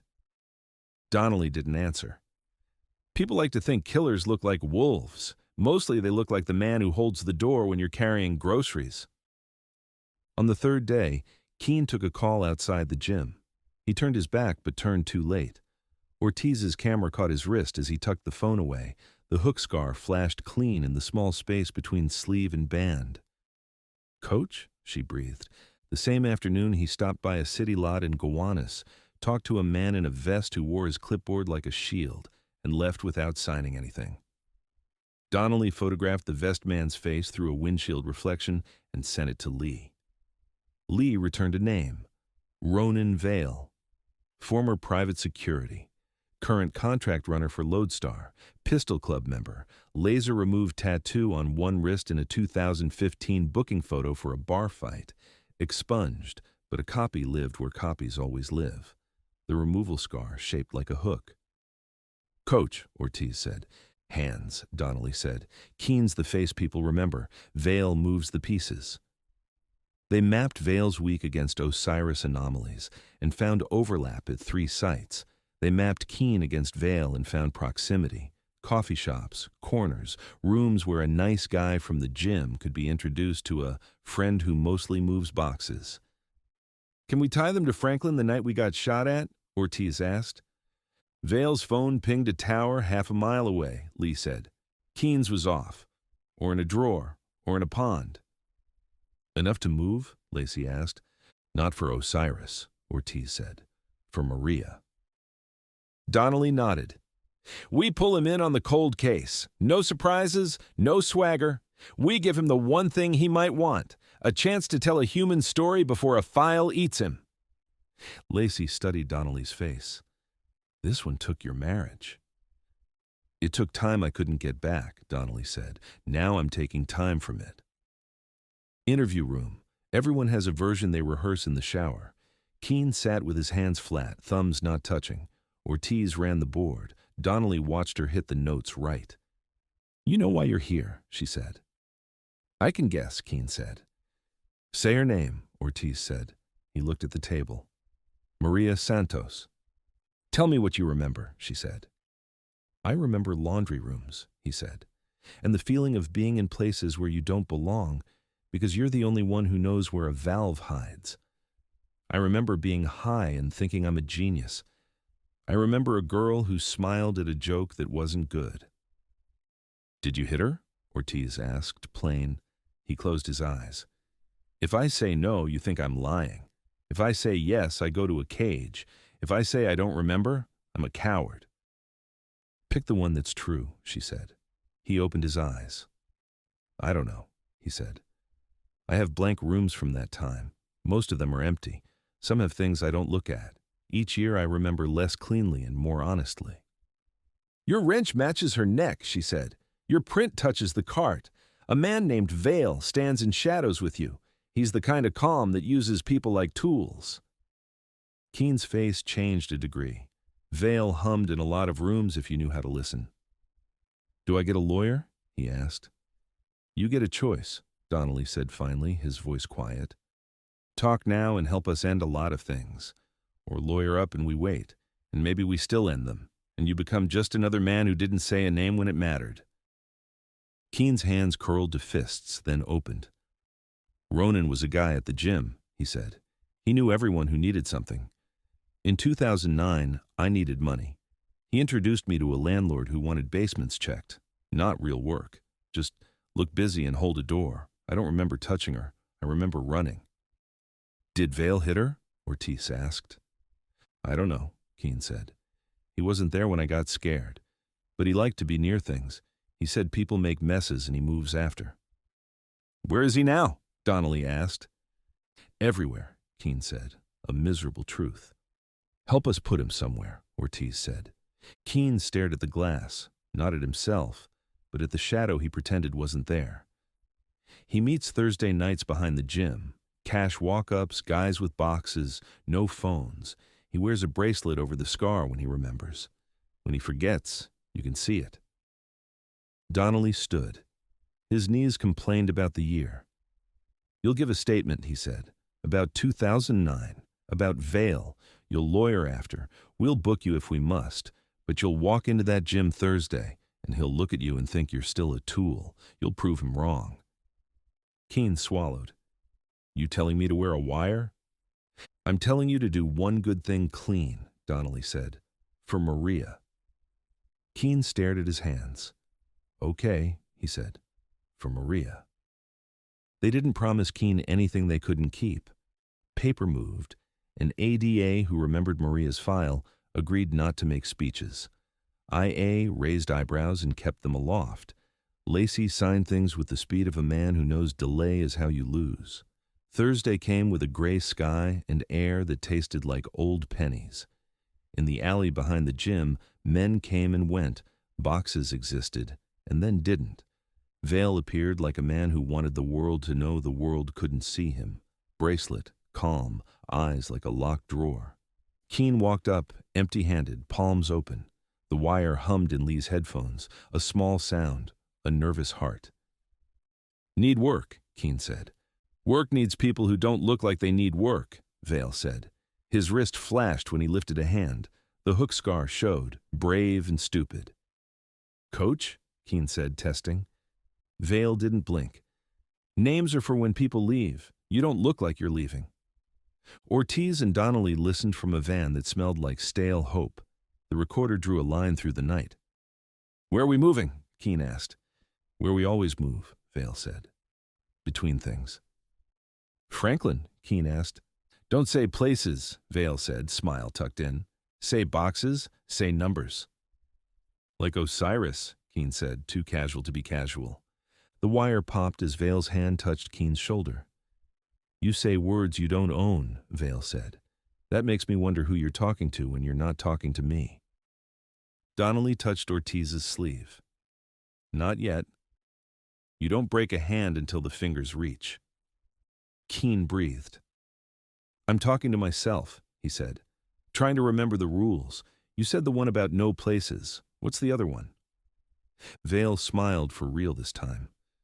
"No heroes," he said. The code phrase sat on the line like a train. Ortiz wrote it on the board in her head. "Tonight?" Keene asked. "Tomorrow," Vale said. "Light work. Show up at the Franklin office we don't call Franklin. Wear sleeves." "That the one with a door that has no numbers?" Keene asked, stupid on purpose. Vale's hand tightened. "You forget on me and I won't remind you twice." He walked away. The wire breathed in the night. Keene let his hands shake for a count of 3, and then he tucked them into his pockets. "Hook scar confirmed," Lee said in their ears. "Meet location oblique, but tomorrow's movement." Donnelly exhaled. Brooklyn exhaled with him, just a little. He closed his eyes and saw Maria in a room with better light. Not closure. Stories like hers don't get bows. But direction. The past had reached forward and grabbed the present by the collar. Now the present could finally grab back. Ortiz typed a single line into the case log. Keene wired, Vale scheduled, Franklin implied. Then she opened a fresh page and wrote at the top in neat letters, Story 5, The Inside Job. She slid the pen to Donnelly. "You start it," she said. He wrote one word, Go. Story 5, The Inside Job. The morning started with rain that didn't commit, mist that turned uniforms damp and made radios sound far away. Ortiz pinned her hair back, slid a legal pad into her jacket, and stared at the word Go on the whiteboard like it might answer how. Lee had mapped it in boxes and arrows. Vale, the calm one, the wrist with the hook scar, had set tomorrow as movement. Keene was wired. Osiris convoys could be nudged by a terminal on their floor, 77 SQADIT02. Someone inside requested detours labeled maintenance and slid unlogged containers into the stream. Simple like a coin trick. Ugly like a bruise. Sergeant Lacey paced the bullpen with a coffee the color of worry. "We keep this off channels," he said. "We keep this off the rumor that this is on channels. Minimal heads, me, Donnelly, Ortiz, Lee. We loop IA at the line where we must, not before." "And the ADA?" Ortiz asked. "On standby," Lacey said. "Warrant packets prepped 2 ways, one for the yard, one for the terminal. We pull either if we get the magic words." "Magic words?" TJ asked from his desk of exile. "Affirmative control," Lee said, not looking up. "Some version of 'I'm changing the route now' that ties a throat to a keyboard." "You," Lacey said to TJ, "are eyes today. Nothing that needs a belt. You sit with Lee, you watch logs and cameras, you call out bodies moving like they practice."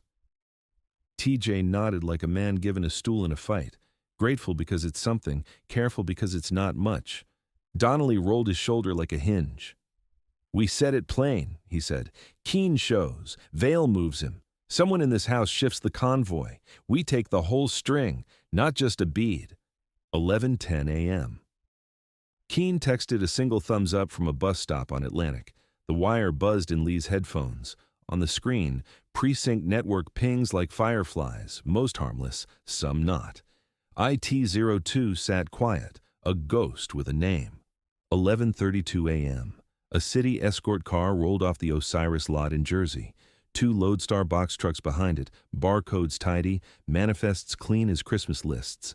Their route bled into Brooklyn, scheduled to pass Franklin without touching it. 11:58 a.m. Keen waited on the block with the door with no numbers. Vale came from the corner in a plain jacket and a runner's bracelet. The scar flashed when he checked his watch. "Rule 1? Vale asked, half-smile. "No places," Keen said. "Rule 2? "No heroes." "Good," Vale said. "You're learning." The line carried their voices to the van, where Ortiz and Donnelly sat with headsets and patience. Lacey was in an unmarked A Street away, chewing the same coffee. 12:07 p.m. In the precinct, Lee leaned forward. "Heads up," he said, calm but tight. IT-02 just logged in." "User?" Ortiz asked. "Admin generic," Lee said. "Someone who knows how to borrow a coat. I'm watching the keystrokes. They're opening OSIRIS routing." TJ hovered over his shoulder, fists in his pockets. "Can you see the workstation?" "Only if I commit a felony," Lee said. "But I know what room it says it is." "Who sits there?" TJ asked. "Day-to-day," Lee said. "Civilian admin, Evan Pike. Prints badges, manages calendars, thinks in labels. Good at being invisible." "Pike?" Donnelly's voice crackled over the local channel. "The one who always has a stapler before you ask?" "The same," Lee said. "Good people get used too," Ortiz said. "Or they owe someone." 12:11 p.m. On the yard cam, Franklin looked like a photograph. Chain link, cinder block, a forklift that would never lift. A sedate place for crime. "Convoy is 2 out," Lee reported. "If they detour, I'll see it before the driver does." "Eyes open," Lacey said. In the van, Ortiz watched Keen stand loose while every muscle in his forearms tried to leave. Vale's voice was classroom calm. "You push the totes to the back," Vale said. "You don't read labels. You don't look at boxes with no labels. You carry those like they're asleep." "What if someone asks?" Keen asked. "You say maintenance hold and sigh," Vale said. "People are allergic to sighs." "Who's inside?" Keen tried lightly. "Hands," Vale said. "You don't need faces." 12:13 p.m. On Lee's screen, a route field blinked. A cursor moved like a swimmer who knew the current. Franklin appeared in a drop-down, then maintenance hold in a box. Enter. "Convoy detoured," Lee said softly. IT-02 made a maintenance stop at Franklin official. "Thank you," Ortiz said to the room, and whoever inside it listened. She felt anger and relief pull in opposite directions, same rope. "Pull warrant 1, Lacey said, "for terminal and user. Keep it sealed." "Drafting," Lee said. Fingers flew. Years of being careful became seconds of being fast. 12:16 p.m. Look at this, TJ said, pointing to a stairwell camera on the precinct feed. Evan Pike, neat shirt, neutral face, walked down with a binder clutched too tight. At the landing, he paused, breathed like he'd forgotten how, and was trying to remember, then kept going. "Where's he going?" Ortiz asked. "Records officially," Lee said. "Back lot, actually." "Have a car put quiet eyes on Pike," Lacey said. "No stops, not yet." 12:20 p.m. The convoy rolled to Franklin like it had always intended to. Escort car first, the driver tapping the horn twice, a little ritual. Lodestar vests opened the yard gate. A plainclothes process guy stepped from the cinderblock office with a clipboard smile. Not Halverson, a junior smooth. "Positions," Lacey said, the word a whisper that moved cars. Uniforms took corners 2 blocks out. IA sat 2 radios away, invited grudgingly, to avoid the wrong kind of surprise. A DA Green answered a text with a dot and the words, "Go on my word." Ortiz kept her voice in the wire low. "Jay, you're good." "Copy," Keene said, and walked with his shoulders humbled toward the door with no numbers. 12:26 p.m. At the yard, boxes slid from truck to rack with the rhythm of work. The unlabeled ones came now, 2 gray lids without stickers, the Lego pieces that didn't match the set. Vale didn't touch them. He watched a vest do it, eyes half-lidded, smile barely there. "Hold," Lacey said. "We catch mouths and hands." 12:28 p.m. Back at the precinct, Lee's printer spit paper like a cough. Warrant 1, terminal seizure, signed in pixels by a judge whose lunch was getting cold. A plainclothes pair moved gently toward IT-02, chain of custody ready and an explanation practiced, security patch, nothing to see. 12:30 p.m. "Okay," Vale said to Keene inside the office. "You'll take a break in exactly 5. There's a side door. You'll step out, you'll check your phone, you'll not be seen by anyone who matters, then you'll come back and look busy." "Why the break?" Keene asked. "Because I like intervals," Vale said. "Because people who don't take breaks look like they're performing. Because the escort car needs to stretch for 3 minutes.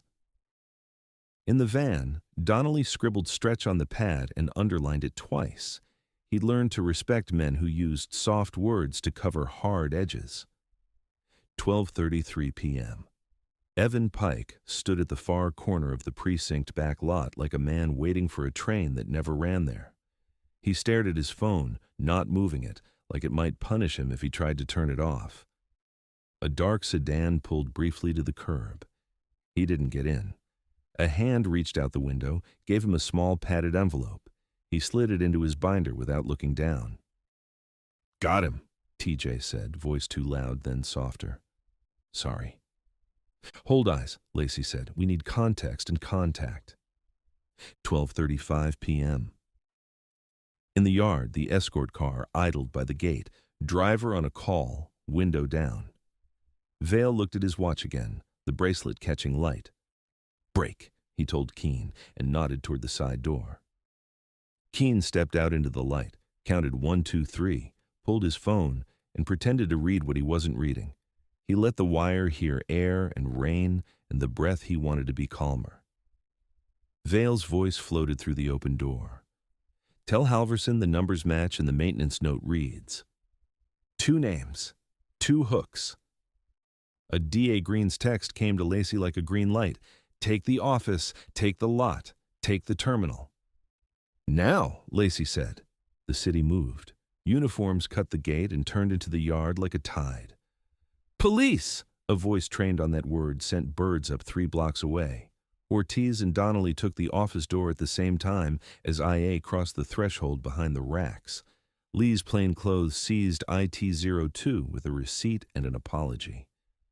TJ watched Pike flinch when 2 detectives stepped to him gentle as a bus stop conversation. Inside the office, Vale lifted his hands, that slight smile that said, "I have explanations already rising." The junior smooth with the clipboard choked on his own script. On the racks, the unlabeled boxes looked exactly like trouble pretending to be storage.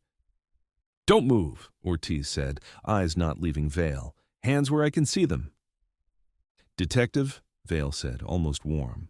What a surprise. You don't like surprises, Donnelly said. You like intervals. Something flickered behind Vale's eyes. His hand stayed up. His voice stayed Sunday gentle. Search your boxes, make your calls, write your numbers. You'll find everything in its place.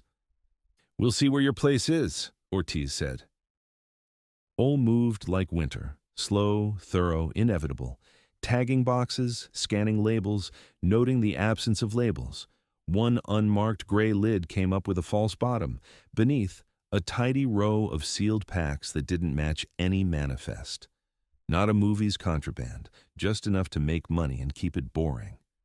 Off-book storage, an IA sergeant said. Good for quiet economy.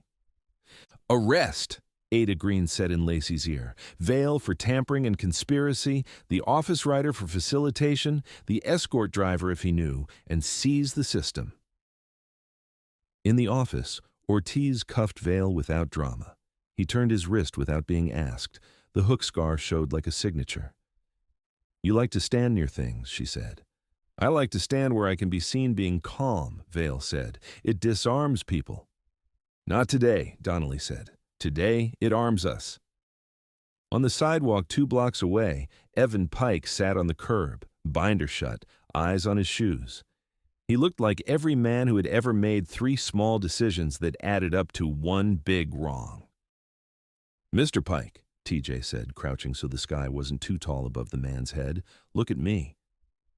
Pike did, and TJ saw it, fear with a shape. He said it was routing help, Pike whispered. He said everyone does it for overtime. He said there were no victims. People who say that are counting on you not to count, TJ said. He watched the hands, not dirty, just shaking. I never took a box, Pike said quickly. I just clicked. He'd tell me the field, the word. Maintenance hold. He'd bring an envelope and say, keep your head down and your chair warm. He knew my credit card was late. He knew my mother's clinic bill. He said he'd cover me. Did he say his name? TJ asked. Pike swallowed. Not the one he'd use for you, he said. He texted me as coach. Show me, TJ said. Pike handed over a cheap phone with clean hands like it might bite. The thread was careful. Instructions, times, gratitude in sterile phrases. No faces, no calls. Okay, TJ said. You're going to stand up, and we're going to walk inside, and you're going to tell a camera exactly what you told me, and you're going to hand that phone to evidence like it's a baby bird. You're going to get a lawyer. You're going to keep breathing. Pike nodded, a man who had been waiting all day to be told how to do the next minute. Back at the yard, Halverson arrived late, tan smile already forming the sentence, "This is all a misunderstanding." They sat him down and began the careful work of removing process from choice. He produced emails, titles, and a palm-up style that had helped him through more than one hallway debate. Ortiz watched his eye when they said IT-02. It twitched once, a tiny ripple on a calm lake. "We'll see your authorizations," Ada Green said finally. "We'll also see your personal accounts." "Of course," Halverson said, the word anyone says just before their lawyer wakes up. Keene stood by the fence, wire hot against skin, hands in plain sight. Donnelly walked over, small nod. "Nice work," he said. "For Maria," Keene said. "For Maria," Donnelly echoed. He looked past the yard to the block where the city went on, not knowing another of its quiet economies had sprung a leak. Some wins looked like headlines, some looked like boxes with labels that matched the list. They took it apart for hours, phones, terminals, badges, logs. Lee built a timeline that could stand by itself in a courtroom. IT-02 logins at detour times, Pike's text threads, Vale's bracelet at 3 sites, Halverson's emails that didn't say crimes and still said everything. "You'll draft me a clean memo," Lacey told Lee, "that IA and the ADA can read without learning new slang." "On your desk before I sleep," Lee said. In the bullpen, TJ sat across from Pike, who'd stopped shaking and started regretting in an organized way. "You're going to get charged," TJ said, no softener. "You're also going to get the chance to tell how it worked. Take that chance." Pike nodded. "I wanted to be useful," he said. I didn't think useful could be wrong. It can be, TJ said. Fix it now. Ortiz watched them for a beat, then went back to the board. She circled Coach and then drew a line through it to Ronan Vale, another to IT-02/Pike, another to Halverson. She stood back. The lines weren't clean art, but they connected. Donnelly leaned a hip on her desk. You sleep tonight? He asked. Probably not, she said. You? Same, he said, but for different reasons than yesterday. Across the room, IA shook hands with Lacey, in that way departments do when they agree not to fight until later. A DA Green packed a tote that would become a binder, that would become a file, that would become a date on a court's calendar. Nice work, Lacey said to the room without using the intercom. We didn't set ourselves on fire to get warm. Lee closed his laptop and winced at a knot in his neck. You know, he said to no one, most crimes are just bad spreadsheets. Fix the fields. You fix the bleed. Put that on a poster, Ortiz said. He grinned. I will. Keene sat on a bench in holding, hands open on knees. He would face his piece of Maria tomorrow. He looked like a man who had finally found a use for the truth. Vale sat in a different room, staring at a wall as if he'd seen better paint. Calm doesn't love paperwork. Halverson called a lawyer who charged by the sentence. Pike signed his statement with a hand that had steadied. He looked at TJ like a student looks at a teacher who didn't yell. Thank you, he said. Fix it again tomorrow, TJ said. That's how this works. Near midnight, the rain finally made up its mind. Night shift rolled in with that mix of jokes and sighs people use to hold a roof up. The board in Ortiz's corner glowed a little under the fluorescent buzz. Donnelly shrugged into his coat. One more, he said. Always, Ortiz said. She capped her marker, wrote closed next to IT-02, and left OSIRIS up, because systems don't stop because one man does. At the very bottom, beneath Vale, Pike, and Halverson, she wrote a line for herself. No heroes. Then she added another. But do the work. Out on Franklin, the yard gate hung honest and quiet. Boxes sat where they were supposed to sit. A cat crossed the lot like it owned it. Brooklyn, for one interval, behaved. Story 6, Night Shift. Night didn't fall on Brooklyn so much as it settled, the way a heavy coat settles on tired shoulders. The precinct clock flipped to 1800. Day shift handed off the city like a hot plate. Sergeant Lacey signed the log, rolled the tension out of his neck, and told the room the same two things he always told it at dusk. Stay safe. Do the work. Ortiz checked her flashlight, clicked through batteries, and tucked a granola bar into her pocket like a secret.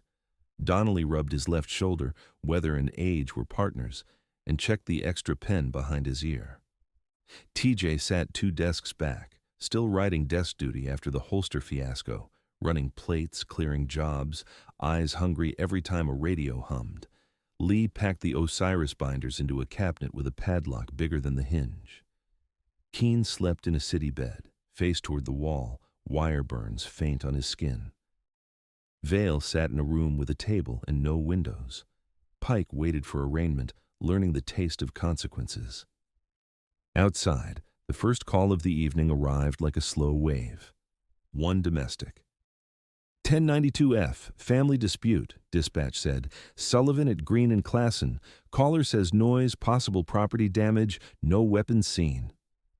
7-7 David, Ortiz answered, voice level. Show us responding. The building on Green didn't look like trouble from the sidewalk. Brownstone shoulders, stoop plants, a welcome mat that had met it at noon.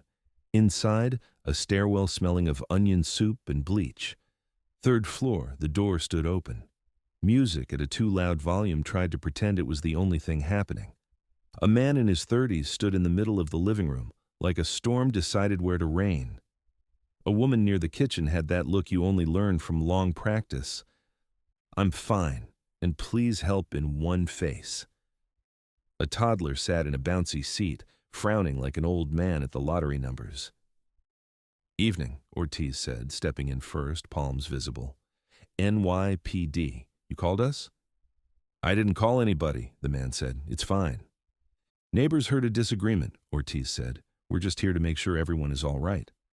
It's loud because I'm loud, he said, chest out, jaw tight, bouncing on the ball of one foot like he wished there were a fight that didn't make him a criminal. What's your name? Donnelly asked, voice like a cup of tea. Calm, slightly tired, incapable of yelling. Ralph. Ralph, I'm Ray, Donnelly said. This is Jasmine. What'd she call you when it isn't like this? Ralph's eyes flicked to the woman. Baby, he said, a little embarrassed by the answer. Okay, Donnelly said. What does she call you when she's mad? Ralph, he said. That's how you know, Donnelly said, when it switches from baby to Ralph. A tiny laugh like a truce escaped the woman. I'm Keisha, she said. He got home late. He forgot to call. I took the garbage out. He said I don't let him do anything. I said he doesn't do anything. Then the plate met the wall. A paper plate hung from a nail like modern art. On the floor beneath, a cracked frame and 3 smarting egos. Any hitting? Ortiz asked. The word was clean. No euphemisms in this room. No, Keisha said. No, Ralph echoed, quick. Donnelly let the silence sit a second. Any history we need to know tonight? Keisha shook her head. We talk loud, she said. We don't throw hands. Except plates, Ralph said. Plates aren't hands, Keisha said. Ortiz nodded. Here's what we're going to do, she said. Ralph, you're going to put on your shoes and take a walk. 15 minutes. No phone, no music, no nothing. You're going to think of one sentence you can say when you come back that doesn't have the word you in it. Keisha, you're going to open a window and breathe for the same 15. When the timer's done, you switch. Ralph holds the baby for 15, and Keisha takes the walk. Ralph folded his arms. What if I don't want to take a walk? Then I take the walk with you, Donnelly said, and I talk the whole time. Ralph glanced at his socks, at the baby, at the plate. He sighed. 15, he said. Keisha smiled without showing teeth. 15, she agreed. Ortiz scribbled on a card. Hotline, local counseling, legal aid. She didn't preach. She had learned preaching makes the air heavier, not cleaner. At the door, the baby hiccuped. Ralph reached, then stopped, awkward. Donnelly picked up the frame from the floor, dusted it, propped it on the shelf. Inside was a photo of the 3 of them at Coney Island, the baby under a hat like a mushroom. You 3 look good in sunlight, Donnelly said. Ralph rubbed the back of his neck. We're better in the morning, he said. Most people are, Donnelly said. In the hall, Ortiz exhaled. 1 plate, she said. 1 less report, Donnelly replied. Let dispatch know we mediated. No offense, future paperwork. 2 lost. Back in the car, the radio caught a tremor. Child missing, dispatch said. 7 years, male, blue jacket, red shoes, Prospect Park playground near the carousel, mother last saw 30 minutes ago. Ortiz didn't look at the clock. Lost time is a horrible math. 7-7 David, show us en route. They arrived to a park holding its breath. A woman on a bench held a scarf tight at her throat as if it could keep a heart in place. A group text pinged the air. Strangers with strollers had formed an informal search line like migrating birds. A carousel horse rotated behind glass, smiling in a way that felt unkind. Mum, Ortiz said, crouching to be eye level, tell me his name. Marquez, the woman said. He runs when he's excited. He likes the sound of the music. He counts steps and gets lost in the numbers. Marquez has any words that bring him back? Ortiz asked. Any favorite thing? Trains, the woman said. He loves train announcements. He'll stop and listen. Ortiz nodded. Okay. She looked at Donnelly. PA system? I'll go kiss a ranger, he said, moving. Ortiz scanned. Kids cluster at edges. Water, fences, dogs. She checked the bathroom stalls, empty. The shadow beneath the carousel deck, a lollipop graveyard. The underside of a bench, 2 lost gloves shaking hands. She stopped, closed her eyes, pictured red shoes at a height that still aimed at puddles. Lee, she said into her radio. "Can you ping the park cameras closest to the carousel? Look for blue jacket, red shoes heading toward the lake or the tunnel." "I'm on it," Lee said. "Give me 5. In the background, a printer argued with a staple. By the ranger booth, Donnelly negotiated the PA microphone like a man asking to borrow a neighbor's ladder. "You got a voice with authority?" he asked the ranger. "After 6 years, I have 3 voices," the ranger said. "Which one do you want?" "The one kid's mistake for announcements," Donnelly said. The ranger lifted the mic. "Attention passengers," he intoned, pitch warm, rhythm exact. "The Prospect Park Express is now arriving on Platform 1. Next stop, Mom's Bench by the Carousel. Last call for Marquez. Blue jacket, red shoes, all aboard." Ortiz felt the park change, a small tilt. Parents quieted. The carousel slowed, the horses careful now. A boy's head popped up near the hedge by the service gate. Red shoes. He stood, listened, eyes darting like fish in sunlight. Then he ran, not away but toward the sound, arms pumping. The mother gasped, then choked on her own name, then ran too. They met halfway, messy and perfect. Marcus announced doors closing into her coat, and she laughed like a siren turning off. "Copy," Lee said in Ortiz's ear a beat later, oblivious to the reunion unfolding. "I have a visual headed toward the hedge, and then up to, and then, he's with you." "Okay, good. Cancel the next panic." Ortiz tapped her mic.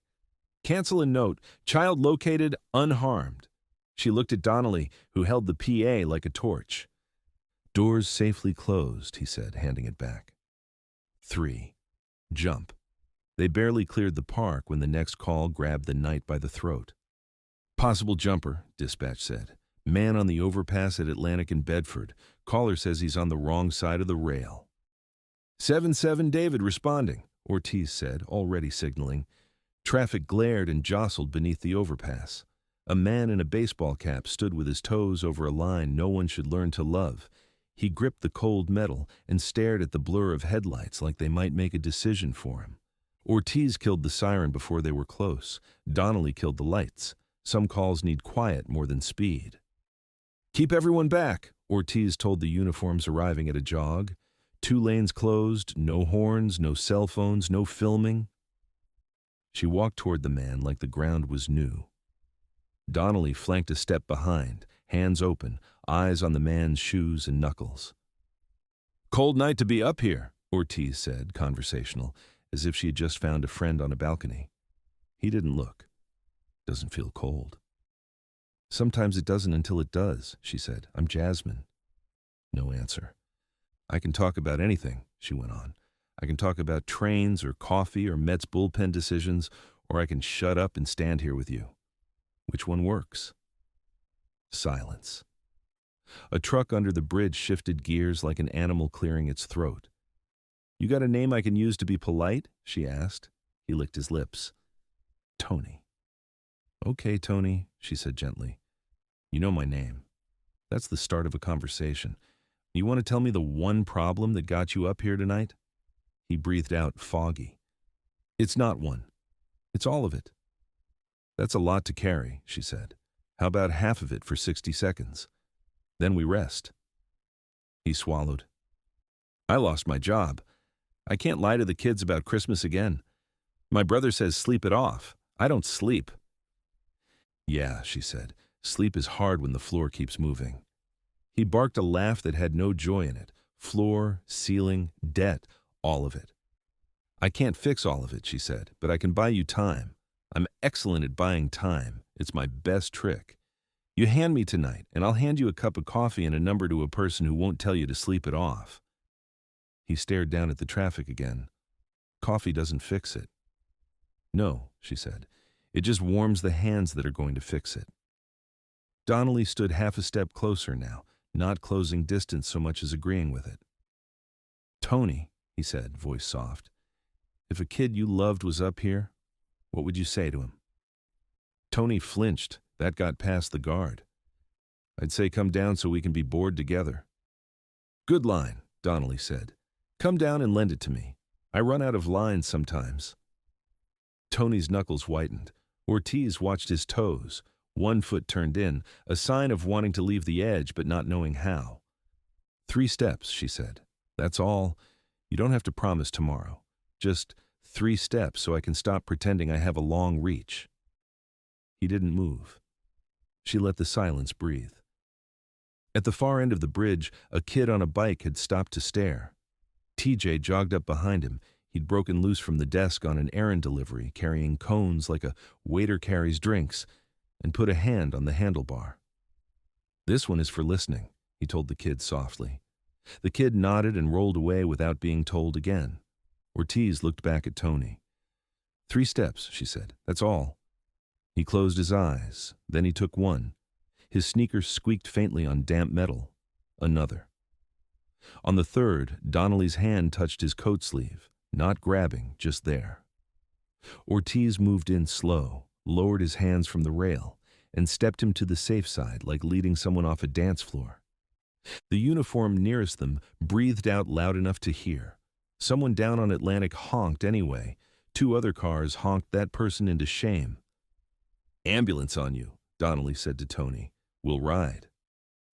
Tony nodded, eyes on his shoes now, which looked like they had been made for walking on sidewalks, not decisions. At the curb, he said quietly, "Does it get better?" "Not all at once," Ortiz said, "but it gets less loud if you let people stand near you." He nodded again. "Thanks," he said.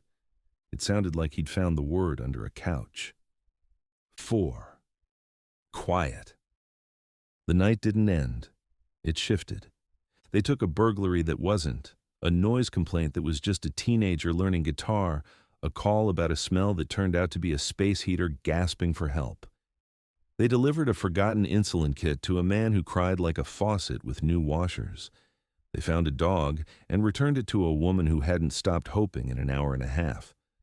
At 2:10, the city sat on its haunches. The radio spoke in short sentences. The sky over the yards wore a thin silver like a tired ring. Inside the car, Donnelly flexed his sore shoulder. Ortiz leaned her head back and counted the second-story windows with plants. People taking care of small living things in a big living city. "Think Tony will go?" Donnelly asked. "To the clinic? Maybe not tomorrow," Ortiz said. "But I put the number in his phone and in his coat and in his shoe just to be annoying. He'll trip on it." Donnelly smiled. "You're good at annoying." "Thank you," she said. The radio clicked. 77 David, dispatch said. Noise complaint at Waverly and DeKalb. Caller says saxophone on a roof. "Saxophone is not a crime," Donnelly said. "Depends who's playing," Ortiz said. "We'll take it." They found the sax at 228 on a rooftop with a view of a borough that hadn't asked to be beautiful, and was anyway. The player was an older man in a coat older than the man. He had a milk crate for a chair and a thermos for a friend. He hit notes that didn't apologize. "Sir," Ortiz said, stepping into the light spill, "neighbors are filing opinions." "About my C-sharp?" he asked, gravely amused. "About volume," she said. He nodded.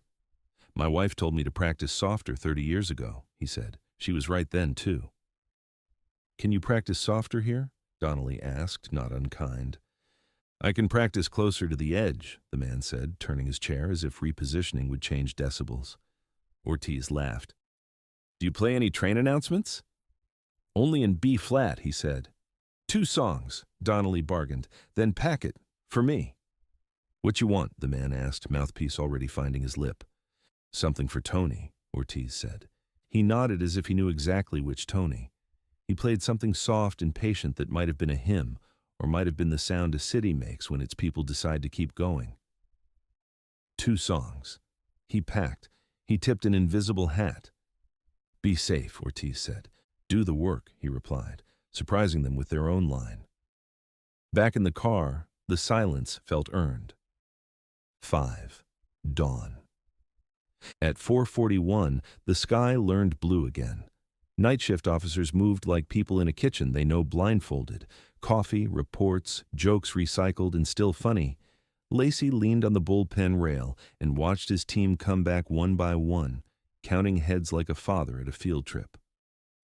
"Marquez found," Ortiz said, dropping the short form on his desk. Tony off the bridge, 2 plates saved, 1 space heater rescued, 1 saxophone reduced. Any heroics? Lacey asked. Just intervals, Donnelly said. Good, Lacey said. Heroes make messes, intervals make breakfast. TJ pushed a stack of finished plates and incident cards into the tray like an offering. Desk cleared, he said, a little defensive, a little proud. Lacey nodded. Tomorrow you shadow a car last half of shift, he said. No belt, no ego, eyes and ears. TJ tried not to grin. He failed a little. Yes, Sarge. At Ortiz's desk, the whiteboard still wore Osiris like an old bruise, but underneath it a new word had appeared in small letters, written sometime after midnight. Human. She didn't remember writing it. Maybe Lee had. Maybe Lacey. Maybe Donnelly, with his T-voice and tired eyes. She capped the marker. Next call? She asked the room. No one answered.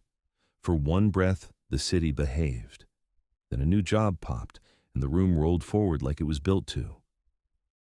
On the way out, Donnelly paused by the door and looked back at the board, the desks, the chairs, the evidence of 1,000 small tries. See you tonight, he told the precinct itself. The building didn't answer. Buildings don't. But as they stepped into the early light, a bus sighed like a satisfied witness, and somewhere a baker flipped the sign to open. The night had not solved the city. It had held it. Sometimes that is the size of the win. Story 7. The Line. The flyer showed up on every pole in a 6-block radius. Vigil for Justice, Friday, 6 p.m. Outside the 77th, someone had added "Come Loud" with a marker. Someone else crossed it out and wrote, "Come Human." Detective Ray Donnelly read it twice on his way into the precinct and felt the old weight move behind his ribs. The corner store shooting was 3 weeks past, but the video still lived a busy life online, and the arrests in the Osiris case made a different part of the city nervous. People were angry at cops who shot. People were angry at cops who stole. People were angry at cops who arrested cops who stole. Anger had traffic in every direction. In the squad room, Sergeant Lacey stood in front of the whiteboard with a dry erase marker. He turned like a cigarette he'd quit. Ortiz, TJ, Lee, and a half-dozen uniforms faced him, coffee in hand. Tonight is a vigil, Lacey said, not a riot. We treat it like a church service that happens to be outside and emotional. Our mission, keep people safe, protect the precinct, don't become the headline. Intelligence? Ortiz asked. Most folks are neighbors, Lacey said. Clergy, organizers, families with strollers, also 2 outside groups who like footage. They'll try to pull your attention and then film how you react to your attention being pulled. No helmets? Donnelly asked. Helmets stay in bags unless I say. Lacey's eyes did a quick lap of the room. No hard lines unless I say. You hold the soft line. Human first, badge second, property third. You can replace glass. You can't unbreak people. TJ shifted. What about me? Footbeat on the perimeter. Eyes, ears, voice, Lacey said. You see a fuse, you blow it out with words. Copy, TJ said, almost grateful to be given feet again. Lee? Lacey asked. I'll monitor open feeds, Lee said. If a rumor starts, I'll tell you before it becomes a chant. Lacey capped the marker. Remember the rule, he said. No heroes. Do the work. By 5:30, the air outside held that charged quiet of a concert before the first note. Barricades made a polite rectangle around the precinct steps.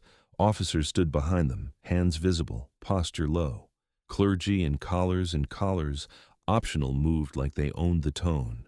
Neighbors arrived with candles, signs, kids in hoodies, strollers with rain covers. A woman handed out tea lights with the practiced grace of someone who'd put out fires with less. On the steps, Captain Guyon spoke low to Lacey. You ask for community affairs. Already here, Lacey said, nodding to 2 officers in blue windbreakers shaking hands like they were at a block party. Donnelly took the west corner, Ortiz the east. TJ walked the outer edge, a presence, not a threat. Lee sat inside with 3 screens and a set of headphones that made him look like a quiet DJ. At 6, the vigil began. A reverend spoke about grief and patience. A mother read a poem from her phone with hands that trembled only once. A middle school choir sang a hymn that used the word mercy more than anger. Candles lit the block with a small, stubborn light. It might have stayed that way. At 6:22, a group of 10 came from the north with bandanas and drums and signs that didn't mention candles. They were not from the neighborhood. 2 cameras walked with them, already live. The group stopped at the barricade in front of Ortiz's post, pounded a rhythm that never asked permission, and started a chant that wanted a fight to agree with it. "Eyes up," Lee said in Lacey's ear from inside. "The group with the black flag is filming for a channel that likes collision. They're pushing off a rumor. Cops arrested a whistleblower. They mean Pike, the hashtag spinning." "Copy," Lacey said. "We don't feed their clip." One of the drummers leaned into Ortiz's space like he'd rehearsed it. "Your partner is a killer," he said, camera inches away. Ortiz's chin stayed level. "We're here to keep everyone breathing and the candles lit," she said. "That includes you." "Say his name," the drummer said. "Maria Santos," Ortiz said. He blinked, off script. "Who?" "Someone who deserves this candlelight too," Ortiz said. "Hold your sign high. Keep the space clear."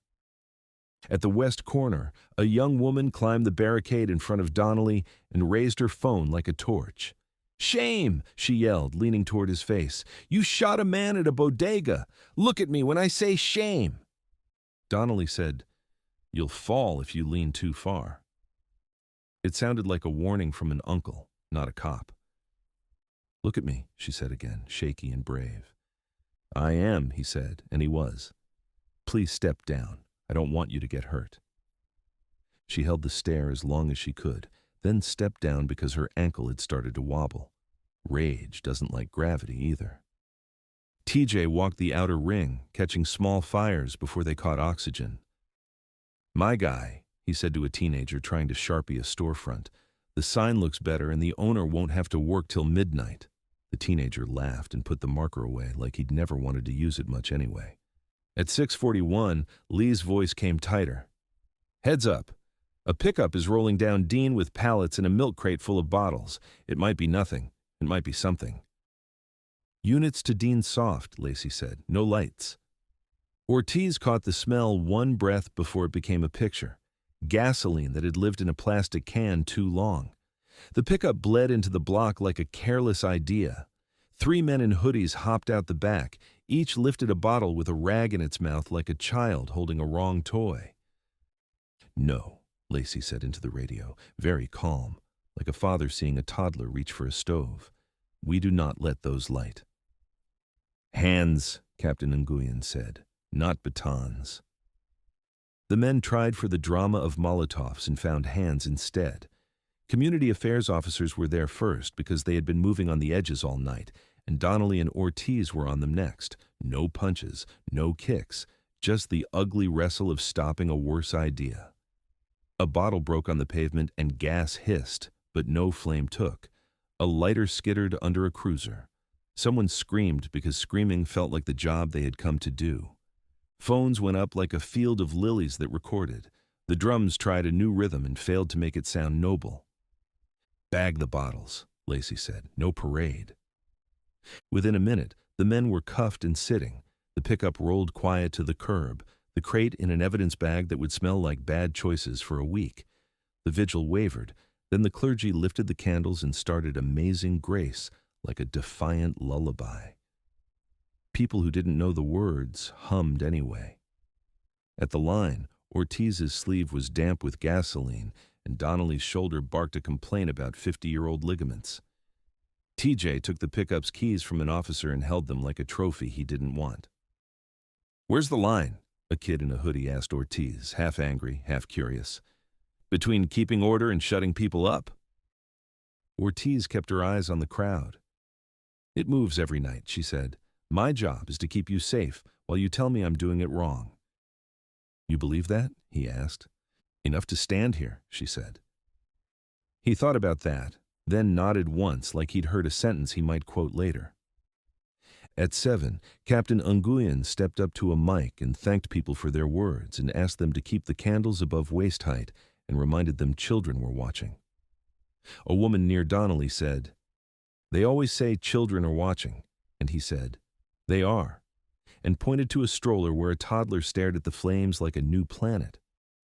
The woman smiled, then caught herself and straightened her sign. Lee radioed, "Rumor pushback working. The Pike thing is getting corrected. Clergy posted we're good. Keep steady." "Steady?" Lacey echoed. The drum group tried one more rally, then got bored without a reaction they could edit. They drifted north toward a deli that sold automatic hero sandwiches and the validation of a late-night upload. By 7:30, the vigil became a walk, then a scatter, then 100 small conversations that would become 1,000 small opinions by morning. Cleanup began. Wax scraped from sidewalk with hotel cards, flyers peeled from poles, barricades stacked. A candle rolled toward Donnelly's shoe and bumped it like a cat. He picked it up and set it on the stoop. "Nice work," Captain Nguyen said to Lacey. "No helmets, no glass, no hospital runs." "Lot of hands," Lacey said. "Not a lot of headlines. I'll take it." Inside, the bullpen felt like a gym after a championship. Quiet, sweaty, a little holy. Pike had phoned in from arraignment to say he'd signed more papers than a used car lot and would testify. Halverson had posted bail and a statement that said, "Process 3 times and responsibility once." Vale didn't have the money for bail or the friends for a new statement. Keene had stood up in court for Maria and said the words, "I was there, and I helped, and I'm sorry," without asking what it bought him. TJ leaned on Ortiz's desk and exhaled, like he'd been saving the breath for a day. "So that's the line," he said. "Tonight's version," Ortiz said. She peeled a gasoline-wet patch of jacket away from her sleeve. "Ask me tomorrow and it'll be a different picture."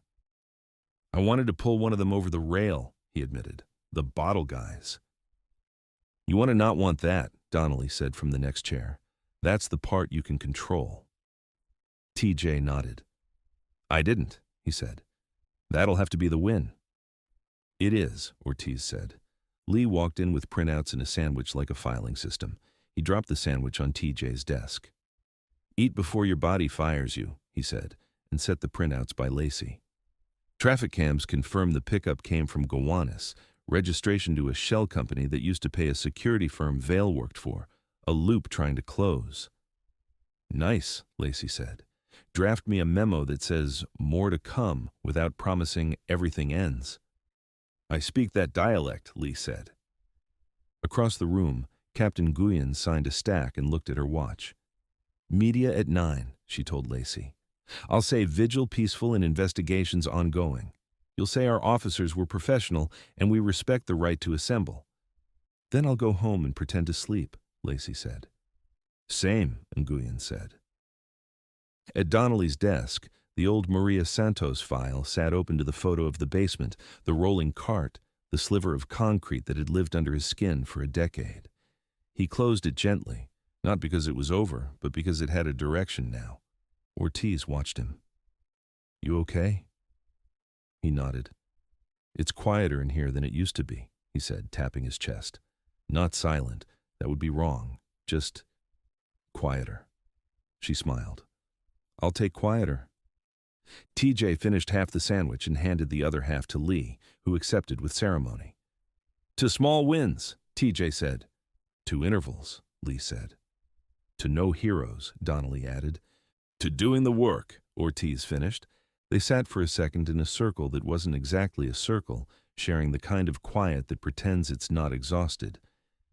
Outside, a sanitation truck hissed. A late bus sighed. A skateboard clicked past like a metronome set to city tempo.